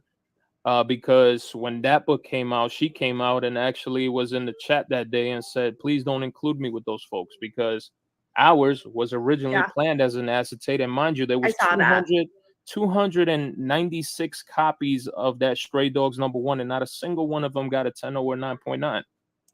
So what do you think there? Absolutely right. See how he got that information about the acetate, with the books, with the Stray Dogs? See, it was done a different way, a proper way, and different from the acetate of what happened at C2E2. That was a shady way of doing it. They didn't do it a certain way. It's just like this whole thing, C2E2, was just a mess from the get-go, that they didn't go through proper channels. They didn't do everything right. If they would have, none of this would have happened. This whole thing at C2E2 would never have happened, never existed. But again, everybody had their hand in doing it the wrong way. CGC had their part, and it just blew up, man. So, it is what it is. So let's keep going. Yeah. So a lot of people were questioning, especially myself, and I said, how is that possible? So now when you start to do things of that nature, now you're literally affiliating yourself, and you can never sit there and say that that's not a conflict of interest. So if they're selling graded comic books, it's a conflict of interest because they're selling graded comic books. But if they're hosting an artist to sell raw books that they're just signing, do you still but think then what there's a made it bad conflict of too? interest? What made it bad was the head of the signature series was there, and they couldn't even. They went ahead and told people that they cannot verify the signature of Jim Lee. So I agree with you on that. I think that if they're going to witness that, but that's what I just said, right? Like, if I think that if they're going to do that and they're witnessing the signature, then they should be willing to authenticate it and let it be even a COA on it, right? Like showing that CGC witnessed the signature, even if they don't want to encapsulate it. But if they're selling raw books, which they were, outside of them not confirming the signature, is there still the same conflict of interest if they're not selling graded books? Okay. So let me stop there. I see Tad says I would, but my phone is about to shut down. So hang in there. This should be almost Swamp Comics, over. man. Welcome. Thank you for the question. They said, do you think that there is a prevalent trend where influencers hide behind shifting responsibility from seller to the buyer, allowing them to spec crazy, aka geek responsibly? So how to put it. All right, she don't want to see that. She doesn't want to answer that one. So we'll keep it moving. How convenient not to answer that question. Okay. Let me see who else. There was other ones here. And we've talked about spec enough. We've hammered that one into the no, we got majority of that. Now we ended up asking the question already, guys, because I know I'm seeing a lot of repeated questions, and hopefully if anybody can go back and rewind and rewatch exactly what was going down here, then we can go ahead and say, hey, we did touch base, because I know a lot of people keep asking about the whole CGC thing. That was answered before. Yeah, I'm not a CGC grader, for anyone who missed that. I attended and got the same participation award that Noah's amazing reviews got.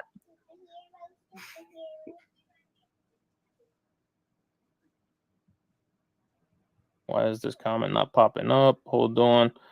Just Moonbase Alpha said there's plenty of comics selling and hoarding scumbags out there that do not have a social media presence. The people you know are just the ones getting called out.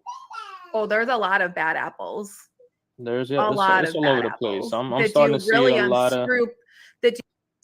So right there, they're all doing stuff that you say what's going on. So you're wondering if their comic community is still out there and it's changing. Well, there's a perfect answer right there of what's going on. Yeah, there's a lot of scumbags out there. There's a lot of things going on. So it is changing. But again, I still believe the comic book community is the real one. Hashtag, I should say, the hashtag, the real comic book community. Well, they know who each one is, and as long as they stick together, number wise, it's still gonna stay strong. So let's continue on. Do really unscrupulous things. All right, so here's a good one, man. Shout out to my man Nemesis Prime. He said, do you feel being part of the Wednesday Whatnot group is positive or negative for your brand, considering the players and the drama on them? So I'm not going to answer that question, Nemesis. We've already, you and I can have a conversation. We talked in New York. I don't want to talk about anyone else. I only want to talk about me. And I feel like if I answer this, again, the reason why she don't want to answer this, because if she tells the truth, even though she's tells the truth that about Whatnot, it's still a Whatnot group. So she doesn't want to talk negative on something that's helping her, that she's using, that's helping her chance grow. So that's the reason why she's avoiding this question, because like you said, the question was a Whatnot group. So again, if she says anything, even though it's about the other people, she doesn't want to say anything negative about Whatnot. So she's been like that through the interview. So let's continue. Also talking about other people. So I really enjoy streaming with there are a lot of stream teams. So I'm just going to leave that there. Nemesis, if you want to message me, I'll give you my phone number. If you want to call me, I'm happy to have a conversation. We've already opened that dialogue. All right. So another question that I was just like pondering on, and every time I'm just like I'm seeing people actually asking about this. Do you ever hold yourself responsible for for other sellers on Whatnot losing sales now because of the actions that you guys took in reference What to do you mean? C2E2? Losing sales? Yeah, like smaller folks who are like, now people are like, fuck Whatnot. We're done with freaking Whatnot. I don't want to do absolutely anything with Whatnot. Well, I And wish I people was are that bouncing powerful. house. And if I have that much power over someone, then I'm sorry. I feel like saying that the ultimate fallout situation to be blamed for all of that, there's bigger issues at bay. I feel like, yeah. And let me see, because we got this chat is crazy right here. So basically, didn't answer the question. Again, if it's something against Whatnot, she's not saying anything negative. Again, that's our bread and butter. You know, helping her out. She's supporting Whatnot. You can see it. She's 100%. So let's continue on. Oh man, big shout out, Big Year, to 3 Men in the Basement Comics and Collectibles for that $10 Savage chat. I appreciate it. Shout out to Thoro for hosting, and shout out to Danielle for coming on. I've met Danielle multiple times. She is exactly who she is online. I am who I am. That is true. From Otto. Appreciate that, Otto. Thank you so much for that. Let me make sure that I'm not skipping, because this freaking chat has been going crazy. I know people are going back and forth, tit for tat in the chat as well, with a lot of different things. Let me see what else there was. There was somebody else's question. All right, so this is another great question from Paperweight Collectibles. I have no idea about that. Okay, so she read it. I'm just gonna read it out. Yeah. This is like, any truth to influencers on Whatnot being given a safety net if a big book sells for below market value? I heard Whatnot comps thumb the balance. Do smaller sellers get the same luxury? I would reach out to Whatnot on that. That's a Whatnot question. All right. So reach out to Whatnot, Paperweight Collectibles. So if anyone has Whatnot questions, I'll reach out to. So question was, it says if anybody on Whatnot gets comped. That's part of the question. So she didn't want to answer that, but she's earlier during the interview, she did get some type of gift that all the other Whatnot gets. It's supposed to be for people who do live shows during the booth, during the con. But she says she still it's her and some other Whatnot people get the same thing, but they don't do the live shows. So again, she didn't say yes or no to that question.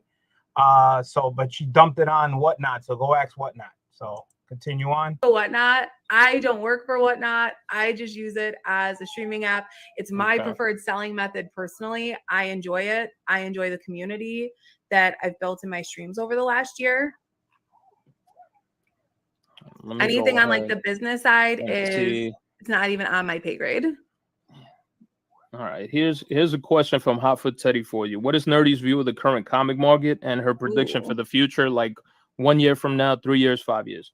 So we'll let you answer that. So I'm over here. I'm gonna keep looking for these other folks' questions, because I'm getting a lot of stuff. I think that right now, I personally believe that our market is in an overcorrected market. AF-15s are now selling for what they were selling for pre-COVID. I think that on the upper echelon, it's going to continue to gain. I think people are realizing that Golden Age books are super rare and they are really important to the history of comic books, and they're like pieces of actual history, and people are valuing them as that. I think that in 5 years, anyone who is buying key issues today will be happy they have them. So let me just answer that right there. I agree. Older books, golden books, Silver Age books, that's where money is, to collect key books. It's always been the get go, from day one since I was collecting. Yeah, so definitely I agree getting the older books. Who cares what she thinks? My opinion on, if you're gonna invest money in books, from now, since been going on, yeah, go for the older books, man. She stated the obvious. Yeah, of course. Again, tiptoe around the questions. Again, she didn't answer the other one. It said that she get comped on anything, so she never said yes or no, even though she didn't have to say if what it was, but she never answered that question. She dumped it on Whatnot. So let's continue. I don't think the comic market is going away. I think that maybe the way people collect will change. I think variants will probably continue to be a thing just because people keep inventing what they're doing with them and they're inventing the techniques they're using to produce them. So I would say that in 3 years, you'll be happy for anything you bought that's vintage. In 5 years, you'll probably be really happy for anything you bought, especially. That's obvious, whatever it is. To me, is the comic book thing gonna change? Hell no. You know why? Because I've been to so many cons in different states, and it's always been packed. There's always going to be collectors out there, collecting books, finishing their runs. I'm talking about the older stuff, and there's still the new stuff coming out. There's some still great artists out there that you want to get signed.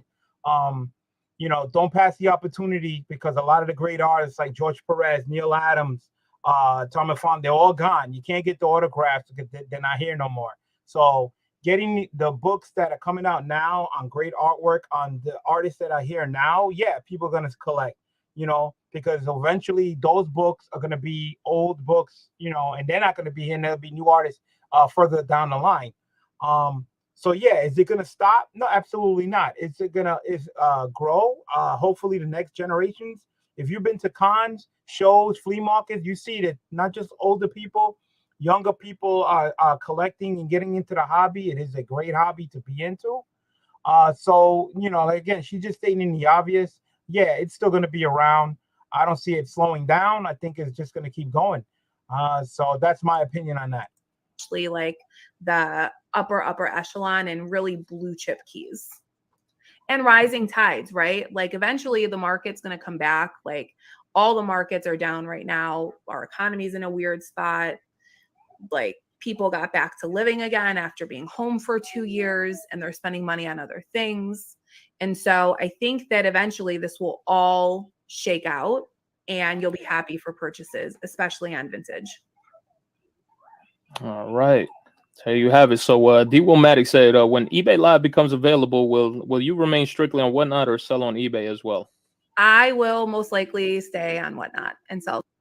Of course she's gonna stay on Whatnot. She can't, again, she's not going against Whatnot. Whatnot is her bread and butter right now. But let me tell you something. What's gonna happen, I think, down the further line, if this eBay thing turns out to be bigger and better than Whatnot, she will jump ship. Why? She's a retailer first. She goes where the money goes. She goes where it's hot. So right now she's gonna stay put where she's at with Whatnot, and see what happens with eBay. Let's see. Okay, I have to go, bro. Thanks for breaking it down. Thank you, Ty. You could watch the rest on the rewind. Thank you. Hit that like button on the way out. And let's keep going. We're almost done, hopefully. Exclusively on Whatnot. All right, so there you go. There's the answer. Big shout out to my boy Red Hook Comic with that $4.99 Savage chat. I appreciate that, my brother. So now here is another question. I'm doing 2 more questions. I'll do 3 more questions. All right, I know you got to go because you're giving me a lot more time than you initially had said. But one big one. It's a good conversation. And I've been seeing a lot of people asking about this. Yeah. So I want to either lay this to rest or whatever the case. Let's go. But when you were selling your mystery boxes, I was waiting for this topic. All right. Yeah, I'm sure you probably were, because that shit was all over the damn chat right now. I'm getting it on Instagram. I'm trying to go back and forth.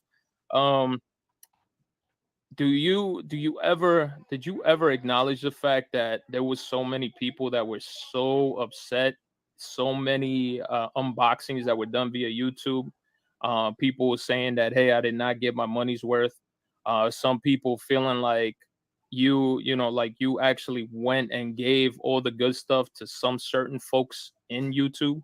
And there was a lot of questions versus that. Do you ever acknowledge that your boxes were, I'm gonna say it So I myself. never stacked my boxes for different. All right. So right off the bat, what I'm saying, you know, with the boxes, this again, amateur move. When I said about the C2E2 going to the table and getting 75 books, same thing with this mystery box. Amateur move, selling mystery boxes, but it did come to bite her in the butt. But let's see how she handled it and answers. Different people. Okay. I know that Erod was one of the people who unboxed a. The only reason why she's naming Erod because Erod's a big name, so she wants to cover a lot of bases. But there was not just him, but there was a few people that got crappy boxes. But let's keep going. Box, and he actually, I had a conversation with him afterwards, and I was excited for him to unbox that box. And Yeah. he got, so I had like I was selling a lot of mystery boxes back then, and I sold probably close to 1,000 boxes, and I personally had only a handful of people reach out to me about them, letting me know that they were unhappy with them. No matter how many mystery boxes you sell, you know what books you're putting in each box. So if you're doing one box at a time, so if you have one box in front of you and you're putting books in, you should be knowing what you're putting in there and knowing the value. So either she didn't put that box together or somebody else did or didn't give a crap or they just piled in whatever. We don't know, but let's keep watching. I was throwing She-Hulks in a lot of boxes back then. I was throwing Wolverine ones in a lot of boxes back then. And I know that Erod's box was bad. I had a conversation with him. Let's correct that. It wasn't bad. It was totally awful. It was like something that you open up and you just wanted to throw up. But go ahead. Acknowledged that he didn't get the right stuff. He had 2 piles of filler instead of a pile of filler and a pile of good books. And I asked him if he wanted to return the box to me. He said he wanted to keep it. So I gave him back half of his money. And I had a couple of people that happened with where I acknowledged it. I said that I was sorry. I didn't get to where I am by trying to do people wrong. I've always stood on my reputation. So the people that I knew were unhappy, I reached out to and I tried to rectify that. Okay. So I believe that. I believe that with someone like she said, she did like 1,000 boxes, and I don't think she's the one that was filling all these boxes. She must have had some help, and maybe again somebody took a wrong pile and put it in the box. It could happen. So, but again, she tried to do the right thing after that. So, let's keep going. Okay. I did. Yeah, because there was a lot of people. There was a lot of people. I saw a lot of unboxings. I didn't. All right, so there's a difference in conflict where she said a couple, and as you can see, Thoro saying there was a lot of people. I believe there was, if I remember when that happened. Yeah, that shit hit the fan. There was more than a couple people that had crappy boxes. Purchase from me personally, but as I was watching, everybody was coming out, and there was a lot of folks that were just super upset. Especially you literally became notoriously known for the X-Men #1, the Jim Lee. I had so many. I was dropping them on like every box. Of course, I had probably like 500 X-Men ones, literally. Okay. Like I bought collections. They always have X-Men ones. At one point, I had a whole box of She-Hulk ones. So I was able to put a bunch of She-Hulk ones in them. I was able to do X-Men ones, and I was able to do Wolverine ones. And honestly, for me, I got to this point where I was like, mystery boxes are just no, because it's such an area of people are either really happy or they're okay. They're gonna be upset. Right. And so for me, I was like, all right, I'm not doing these. I'm just going to go back to selling comic books. It'll take me longer. And I initially started doing them because I was selling like so many high-end books and my following was growing and people still wanted to purchase from me. So I was like, oh, I'll do some mystery boxes. And then people liked them. Then I did more. And No. Then I was like, okay, yeah, I'm good on this. Yeah. So if you got a bad box for me, I know at this point it's a year and a half later. I would like to put this to bed. I acknowledge that I'm sorry to people who got a bad box that were unhappy with them, but we're like 2 years out now, a year and a half out now. Yeah. Yeah, because a lot of people were saying a lot of that stuff too. It wasn't only because of that; it was also because franchise kicks. So franchise kicks had bought boxes from you, and his boxes He were bought a like, lot of boxes from me yeah, though. his boxes were super loaded, and what people were already starting to go ahead and say was like, oh, she knows who he is. So I she didn't was know. going ahead and and loading up those boxes, and even like when people were saying, hey, he bought $100 box, and he was pulling out these crazy ass books in $100 Yeah. box. People were already and. So what's wrong with this picture? So what wrong with this scenario? Okay. She said Erod's name because Erod's a big name about his box. Then she would try to keep it like no number, saying it was a couple of people. Thoro said, yeah, well, it was more than a couple. It was a few people that had bad boxes, and I remember it happening. It was a lot of people. Then now you bring up one person who bought a lot of boxes from you, and he was literally pulling out some great books. Um, Again, she was saying that in the beginning she had IM books, and then she started doing mystery boxes. She did a few, and then she did it more and more and more, and then all of a sudden she got to a point where she did 1,000 according to what she said, and all these crap books came out. So, you know, is there a possibility that she was sending, this person? I don't know who it is, if it's a big person in the community that was getting high end books and everybody else was getting crap. I mean, to me, something doesn't seem right there. Doesn't look right. So again, I don't know, but to me, it just doesn't look right. Uh, Most people are embarrassed to admit they got screwed. Yeah, yeah, but as you can see, it's like the weight here is not even. It's like kind of like one's high, one's low. She's trying to downgrade it, saying a couple of people, only few books. It was 1,000 boxes. All these excuses, which is a possibility. But then again, the truth is, it was more than a couple. It was fewer people, and then some people who bought a lot of boxes were getting a lot of great books, but they didn't get any shit boxes. So what was the odds of that? So all right, so let's keep going and see what she says. That's where I started to say, I was like, fuck. I was like, this doesn't look good. All about optics again, where people start to say, hey, she knew who he was, because he does make a reference, and he was almost like about to say, it's like, yeah, I know Nerdy Girl, and I got another box from her, and boom, he was opening them up, and then I knew Secret who he Wars was 8. after he bought a couple boxes from me because he Okay. was a repeat buyer, right? I didn't know him Yeah. prior to. And what I would do is I would stack all the boxes, I would close them, and then I would just slap labels on them. It was completely random. All right. So I got. All right, you heard what she said, right? She had all the books in front of them, and then she closed all the boxes, and then she started slapping names on them. She kind of know where everything is. When she starts slapping the names on them, she could put the name on the books that she put on the side to the right that were high end books, and she wanted certain people to get these books, a possibility, and everybody else got the other books to the left. You just don't know. But again, I can't say that she did that or whatever, but let's keep going. Two more And I gave a questions. couple people refunds.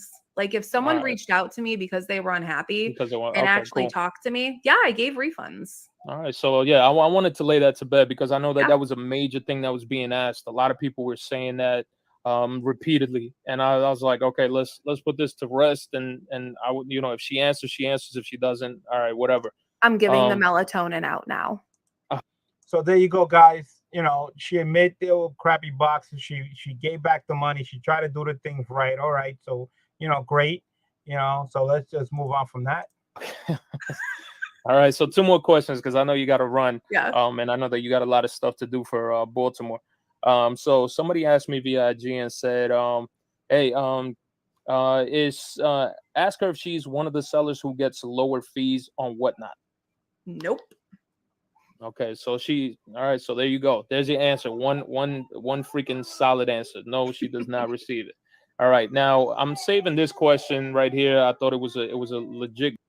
Again, I don't know if that's true, if they lower the sales, possibly. But again, if you're a seller on whatnot, and you're at that booth at a con, and you're using that platform, blah blah blah. I mean, and she already said that she gets a package, something, whatever, just like the guys that are doing live streams from there, you know. So is there a possibility that do they get some type of benefit for being using that platform, at a con? I mean, there's got to be something. You're not gonna go there, and they're not gonna offer you something and says, all right, we'll give you this because you're doing this. Nobody does anything for free. You know what I'm saying? So sometimes you get comps somehow a little bit, but again, we don't know if it is or not. But let's continue on. Great question. This was a question that I was leaning towards asking you as well. So Jennifer Barada said, your actions as well as others are the reason the distress in comics whatnot happened. Regardless of you meaning for that to happen, can you take responsibility for that action? Yeah. If that's how people feel, then yeah. I think she has to answer that. Yeah, because she's here to come clean.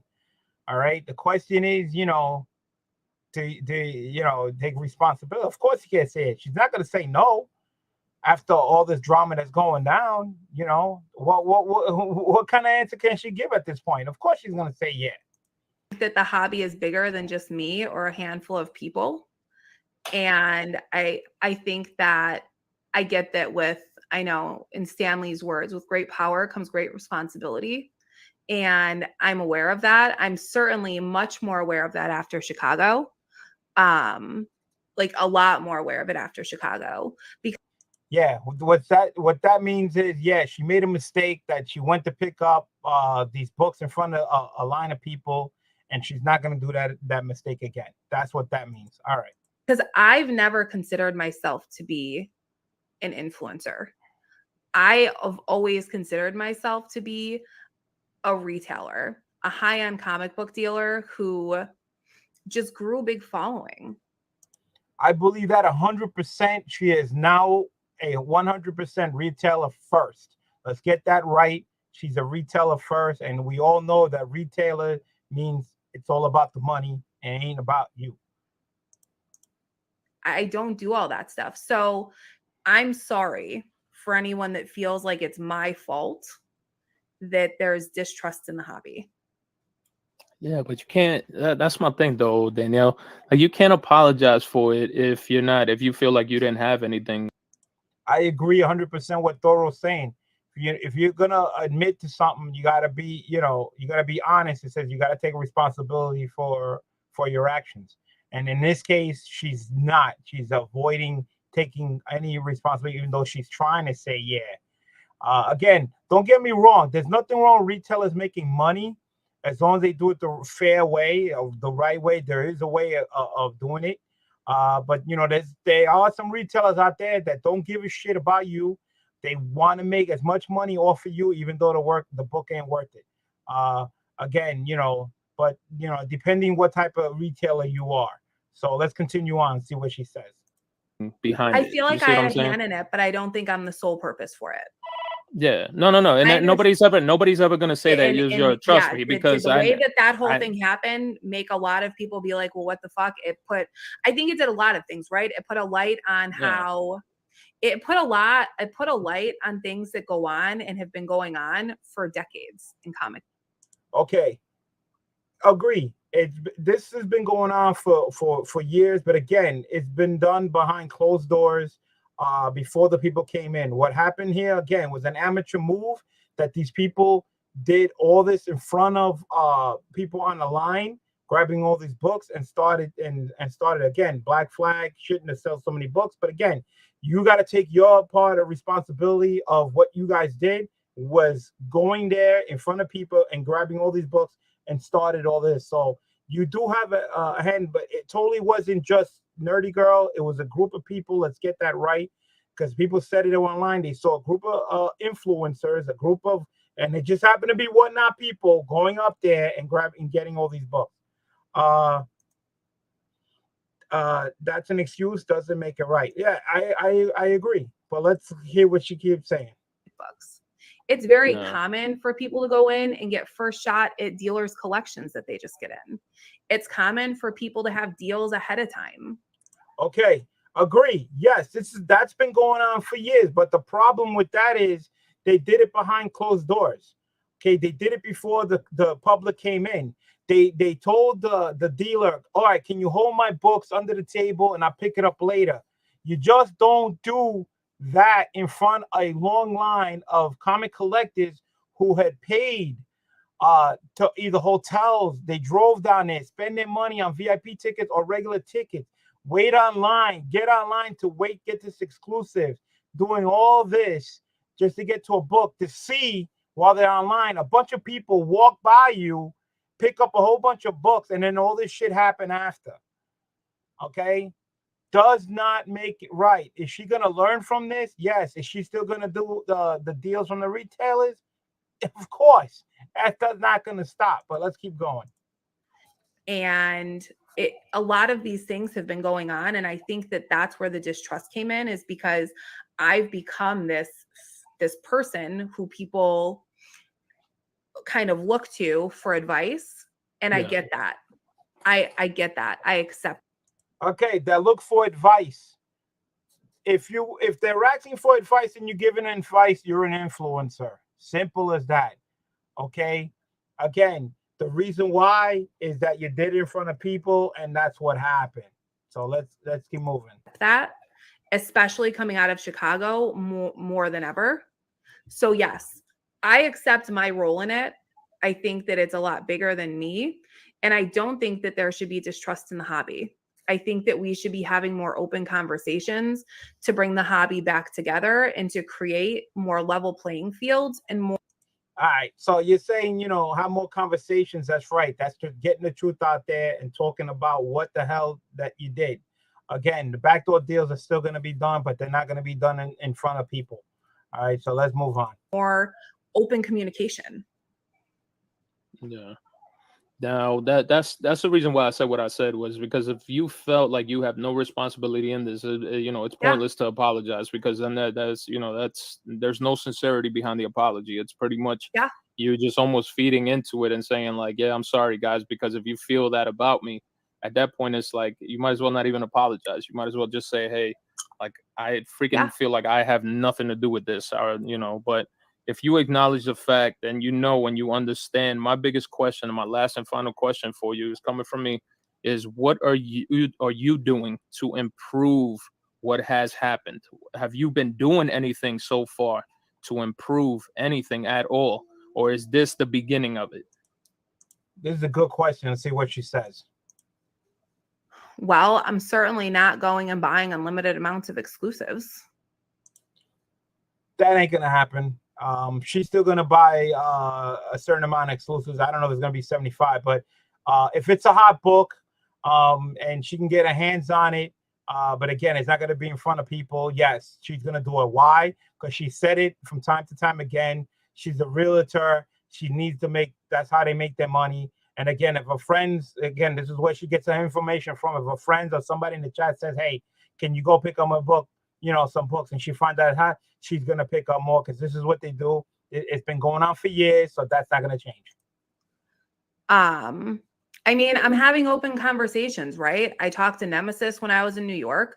I told him if he wants to talk to me, he can talk to me. I spoke to Erod. I have never been shy about telling. Okay, once again, we already went over this Nemesis Prime. Nemesis Prime asked a question. She didn't want to answer it live. She wants to do it privately.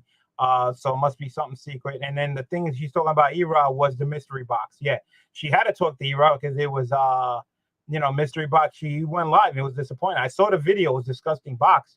Yeah, she has to answer for actions. But is she answering the questions about what he just asked her? What is she gonna do? She hasn't answered that question yet.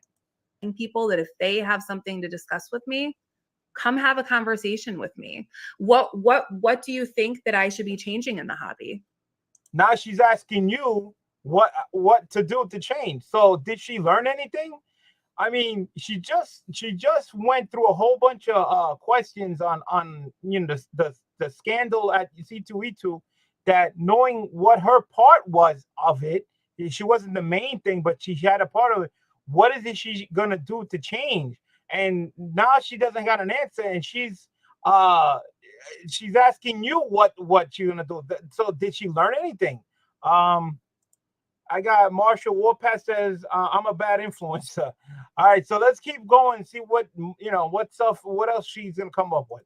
I guess is my question back to you. So basically, she just threw it back in your lap. Now she wants a conversation with you, so you could tell her how to correct herself or to do the right thing, like she doesn't know. Yeah, so pretty much we've talked about it. We've literally have come down to the point that a lot of the stuff you just said it. I Yeah. shouldn't buy freaking exclusives for anybody. I 100 shouldn't. Oh, look, that's done. That happened in Yeah. Chicago. That did not happen again. All right, so what she's saying about this is, yeah, I'm not getting no exclusives in front of people online. If I do get exclusives, I'll make sure that I get it before the doors open, or I'll have him, the person, hold it for me, and I'll pick it up at another time. That's what that basically said right there. And then and the biggest thing is, like, I will say is, and I forever hold everybody responsible for a lot of this shit, is pumping garbage. All right.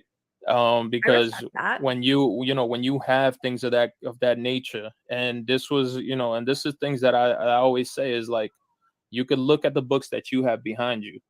You have quality stuff. You got great stuff that I Well, but wish I don't had in forget, my. I still collect. I have a whole box of. So, guys, there you go. Like I said, she's a realtor first. Let's get that right. But she is a comic book collector second. Donnie Cates Venom 9/8 that I collect for myself. I collect the modern Yeah, stuff yeah. too. No, Yeah, because I definitely. think it's cool. It's cheap and it's cool stuff. Definitely, but that's my biggest thing, is the message that, folks like yourself, other folks out there that Yeah. we're not going to include in this, because they can come on their own if they ever decide to talk about it.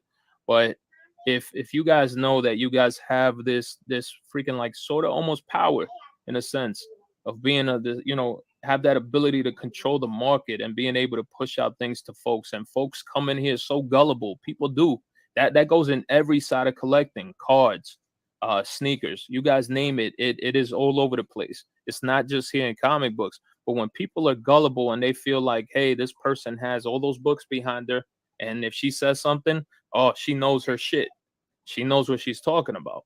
And that's how people view things. Again, we always go to that word, optics. And when you start presenting all this stuff, this is why I always say, I'm glad. I'm happy to hear you acknowledge the fact that, shit, like, yeah, I did fuck up. But I I don't didn't. sell a lot of exclusives. I didn't even start selling exclusives until recently, even in Yeah. Toronto. Even in Toronto, like there was that. I don't remember who came on your show after Toronto. He said a lot of nonsense. I don't remember his name, but a lot of the stuff that he said Yeah, wasn't. yeah, yeah. I It wasn't remember. accurate what he was saying. I forget what the name was that he goes by Right? It's something on with a YouTube. W. Was she even listening to what Thoro was just saying just now? Thoro was talking about something, and she just changed it to something about with Toronto with somebody. I just went to IG, and the first post was Nerdy Girl selling a $30 jacket, $30 jacket for $200, Batcave Comics. It's not gonna stop, bro. It's not gonna stop. Again, but just watching this interview, Thoro's asking a question about something, and she just talking about something else right here, right in front of us. So let her keep talking about it. But he said a lot of nonsense. And even Toronto, for example, if I sell variants, when I do, I encourage you to come into one of my Whatnot streams sometime. Yeah. And come hang out in my stream, and you can see how I won't even know it's you. Make up a name that I don't know, and you can see how I sell. I'm happy to do that. I have very open selling. Yeah. But you see, here's the other problem, and you see why I always say that Whatnot has a lot of responsibility. Now, Whatnot gave everybody the ability to go ahead and block people from even being able to view your lives, even being able to go ahead and chat in your in the comment sections Yeah, but in you the can do chat that on itself. eBay too if you're sending And shitty messages to people. oh well, yeah, of course. You know what But I mean? blocking, but here's my thing: blocking people's actual live sales from anybody, then that means that there's something for you to hide. If you start blocking people, like for myself, for instance, there's a lot of folks out there. They know who they are. They're probably watching right now who have blocked me on I IG. have to disagree with that because I don't really use my block button unless someone gets crooked with me. Genuinely. I'm going to Yeah, send you a screenshot after this yeah. of my block list so you can see it. I My can, yeah. block list has maybe 20 people on it, maybe Okay, 25. And only when someone gets super disrespectful to me. gotcha. I Okay, can't no, and speak for other that's people. perfectly, yeah. I can't speak to other people. I can say that yes. So she says, first of all, she tried to not talk about Whatnot. She said, yeah, well, YouTube has the same thing to block people. Yeah, again, avoiding or saying anything bad about Whatnot. But here's the thing. She just said, Thoro was talking about people getting blocked. But again, she just said, yeah, she's got at least 25 people being blocked off her channel. And she says the 25 people are because they're getting rude, blah, blah, blah, blah. Now, were these the people that all of a sudden she just got the 25 blocked recently because of all the shit that happened? Maybe at one point she only had like 2 people blocked, and all of a sudden all these people started trash talking, and she went up from 2 to 25. We don't know. But that's a pretty high number, don't you think, for a big person? And why would you have 25 people being blocked off your channel? All right, so let's continue on. I Okay. acknowledge that I have a lot more people look up to me a lot more than I think I realized, but I don't Yeah. think I'm the sole bearer. So all this time you've never acknowledged the fact that a lot of people have looked I up know to that you and people see look you up as a to me, but yeah. I didn't realize how much they did and how much people were watching until Chicago happened. Of course, I have a lot of followers. Yeah. When Chicago happened, what happened in Chicago? You cut the line, big thing happened, and you got caught up in it because of your part. That's the whole point. You do know how many people watch you. You like you said, you have about 200 people, sometimes up to 40 to 200 people on Whatnot. You got a lot of big following. People who watch you all over the place. I mean, you should know. I don't think that's something new. Followers, right? I would be naive to say that people don't look to me for. I have people message me all the time. What's your advice for a new collector? And I give advice. Again, there you go. You just heard it. She said she gives advice. That's an influencer, man. You ask a question, you get influenced. That's the whole point. You know what I'm saying? I know she doesn't like to be called influencer, but she's a retailer, whatever you want to case may be. But again, is she taking responsibility for her part in this? Even though it's a small itty bitty part, but you're involved. That's the thing. Let's continue. Oh wait, we got. She was sweating Thoro's live chat the whole time. Yeah, well, To new collectors all the time. No, definitely. Real quick, big salute to Legion of Comics for that $5 Savage Chat. Said Nerdy, thank you for donating to Comics Curing Cancer this year. We were able to raise over 22K. Next year will be bigger. Amazing. Hey, that's what's up. That's what's up. I know I've known a lot of folks in my life who were affected by cancer. Fuck cancer. Let's just put it that way. Big salute to Kylie Lyons for that $4.99 Savage Chat. I truly appreciate that.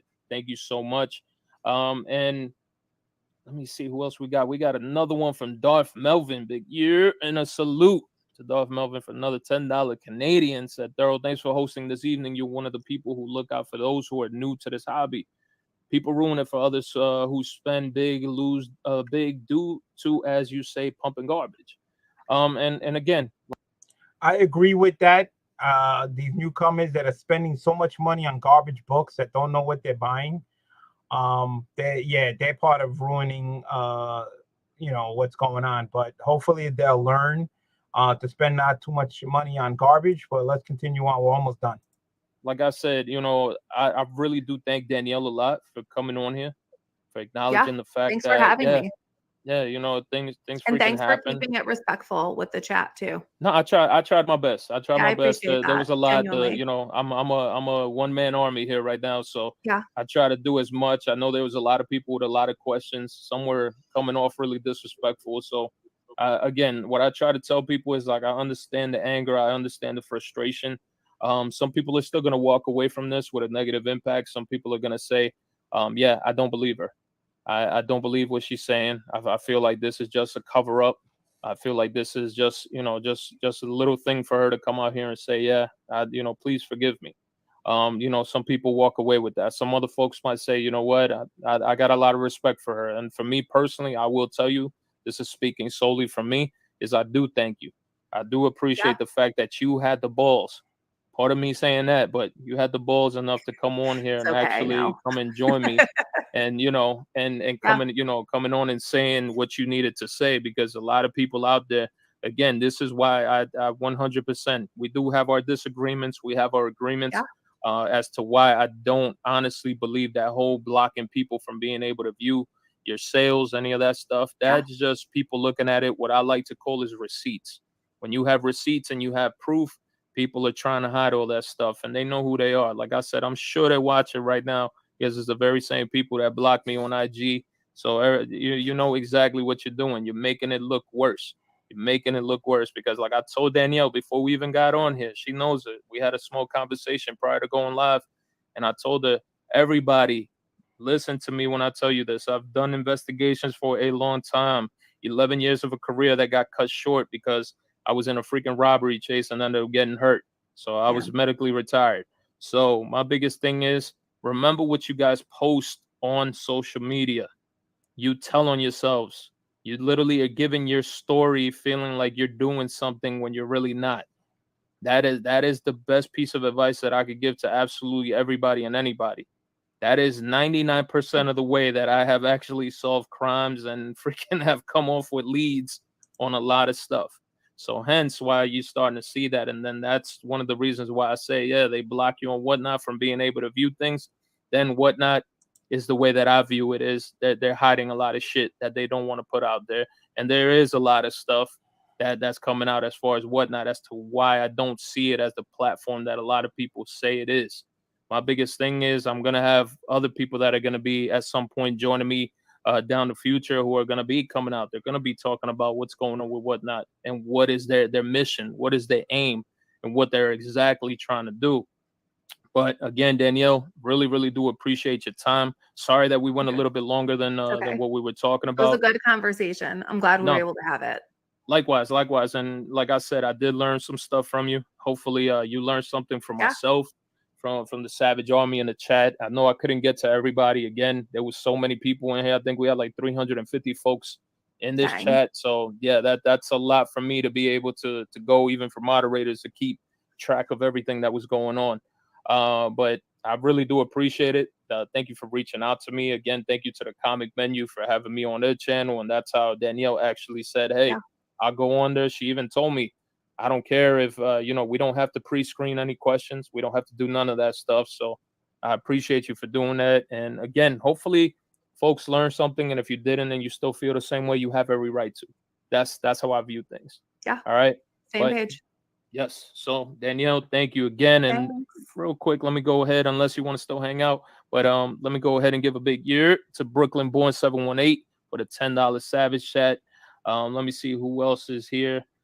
We got Okay. my homegirl, Chrissy. Again, Bye, Danielle, guys. thank you so Thanks for much having for me. joining us. Have a good night. For sure. Have a good night. Thanks Have a again. great time at Baltimore Comic Con. Hopefully, I Thanks. might bump into Yeah, you let me over know there. if you end up Worst going case over there. scenario. Yeah, yeah, All right. definitely I'll will. talk to you later. All right. Bye, Have a guys. great one. Good night. You too. Bye. All right. All right. So you saw the interview and get this off. There you go, guys. That was the interview. Let's see. The whole community is watching. My man Joey Bag at 7. The difference with C282 was the garbage book was pumped up at the big time. Yeah. So again, as you know, I wrote that this is my opinion on the interview with Thoro. So shout out to Thoro, trying to keep it clean. Again, he couldn't answer the questions the way he wanted to, because again, some people just can't handle the truth. But it was a clean version of the interview. Also, shout out for Nerdy Girl for coming on and giving us some at least some answers to some questions that we wanted to know. So yeah, so she did get 75 books. She did answer that. She did agree with Jason the Black Flag for why raising the prices on the people that were online already. She said she's not gonna go and well, she kept saying she's not an influencer, but she kept saying she gives advice. So that's again, that's being influenced in a certain kind of way. Again, she said she doesn't get anything from whatnot, but she did say she admit that she did get something from them, even though she wasn't part of the group whatnot group that was doing live shows at the con, but they did receive something. So I'm guessing, and again, she uses the platform to boost her shows and everything. So there's a lot of ifs and there. There was a lot of dancing around certain questions. Again, she never did answer when she walked up to the front getting the 75 books. It was cutting the line. There was some questions that she could have answered um, that she didn't. But again, she tried to keep it as clean as possible. She didn't not want to say anything bad about whatnot at all. Again, but then she also said she's gonna stay with whatnot. But again, I'm thinking if the eBay thing turns out to be a big hit, listen, everybody goes to where everything is hot. It's the way it is. It's always been like that. So for right now, she's gonna stay at whatnot. But if eBay turns out to be better than whatnot, they're just gonna jump ship. You go with the course because she said she's a retailer first, comic collector second. And again, I would love to have her answer that question that I wanted her to say when she got up to the table to pick up those books. That was the retail of Nerdy Girl. Wanted her to answer the question as the comic collector Nerdy Girl when she was on the line and she saw a bunch of people walk up past them and grab all these books. So how she would have felt, how she would have been reacted if she was the comic collector Nerdy Girl, not the retailer Nerdy Girl. That was a long video, yeah. And it took okay, well, my first question in the chat was why did it take so long to make a statement? A bunch of whatnot people were answering for her. I don't know. Again, I think she had people in the chat set up to answer some questions to make it easier for her. BLC spin the wheel, so the sources can win again. Yeah, very funny. Ha ha ha ha. And laughing up, Joe bag of sevens. Yo, my bro. Yeah. So again, a lot of questions we didn't get answered, a lot of questions that we did. Again, it was a clean version interview that you really couldn't do much. Again, a lot of people just can't deal with honesty. And again, I didn't see her take responsibility of her part, the small part in it. And like she said, she's not gonna do it again, and I believe she's not gonna do it again. Again, I don't think she's gonna do it in front of people again. But the deal's still gonna be there. She's still gonna go and get Watachi. She admits she's a retailer. She needs to make money. She gets her influence. She doesn't spec, but she gets her information from her friends who probably do the specking for her or whatever the case may be. So she's basing that on that. Again, she said she never met Jason. She went there for 15 books. She ended up getting 75. But again, she admits she went up to the table expecting to buy 15 books, ending up leaving the table with 75. Meanwhile, she saw a line of people and she said it. She said that it was Jason's responsibility to have enough books to cover the line, which is true. But again, in a retailer's mind, you're at a table. Somebody told you to get some books. You see a line of people. What do you think you're going to do as a retailer? You're going to buy as many books as you can because it's a hot item and you're going to sell it. Because, like, again, she's a retailer first. Will she do it again? I don't know if she's going to buy 75 books, but my question is she's not going to do it in front of people again. That's what I get from that. Is she going to buy exclusive books? Yes, she's a retailer. Again, she answered that question, but not in front of people. is Whatnot growing way too big and messing up the industry? They pretty much they're not good right now. I think that they should just slow down. Um, and but again, like Thoro said, man, you watch the interview. It's your opinion of what you think, what you heard, what Nerdy Girl said. Again, this is my opinion. Um, Again, I've really frustrated because I am, like I said, I'm a comic collector first, even though I do sell. And I just don't like people taking advantage of. That this was Black Flag. Jason was number one that started all this shit, and and everybody had a little hand in it. CGC's all had a part in it. The Whatnot people that walked up and got those books, yes, you are part of it, of what happened. Yeah, but Jason's the main culprit, and then it just continued on blowing up, and it's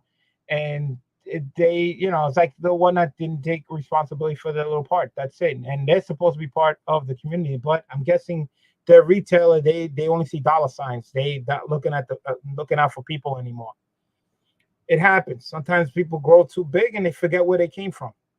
You know, there's nothing wrong with making money. Don't get me wrong. Like I said, there's nothing wrong. It's just how you perceive or how you're making the money. There's a fair way of doing it where you make your money. You're happy, your customers happy. One thing. But if you're gonna become a retailer that's all cares about the dollar signs, you don't give two shits about your customers, then you know what? You're an asshole. Simple as that. That's my answer. That's my opinion. You can like it, you might not like it. Again, this is my opinion on the interview. Um, Again, shame on you if you take advantage of people who don't have money. On using on something, comic books and stuff that I love, my hobby. So that's it. I didn't know it was gonna be this long. Went almost freaking close to almost 4 hours. Um, leave your opinion is fine. I'll answer them. Everybody has their opinion.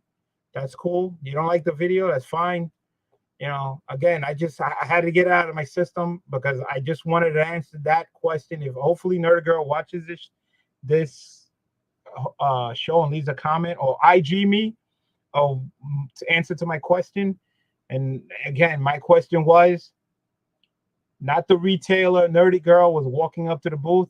The comic collecting Nerdy Girl, if you're online, how you would have felt, waiting and paying to get in, waiting on that line, and seeing a bunch of people walk by you, cutting the line, grabbing all these books, and then you go up there. The time you get up there and all this chaos happens, how would you feel and what would you do?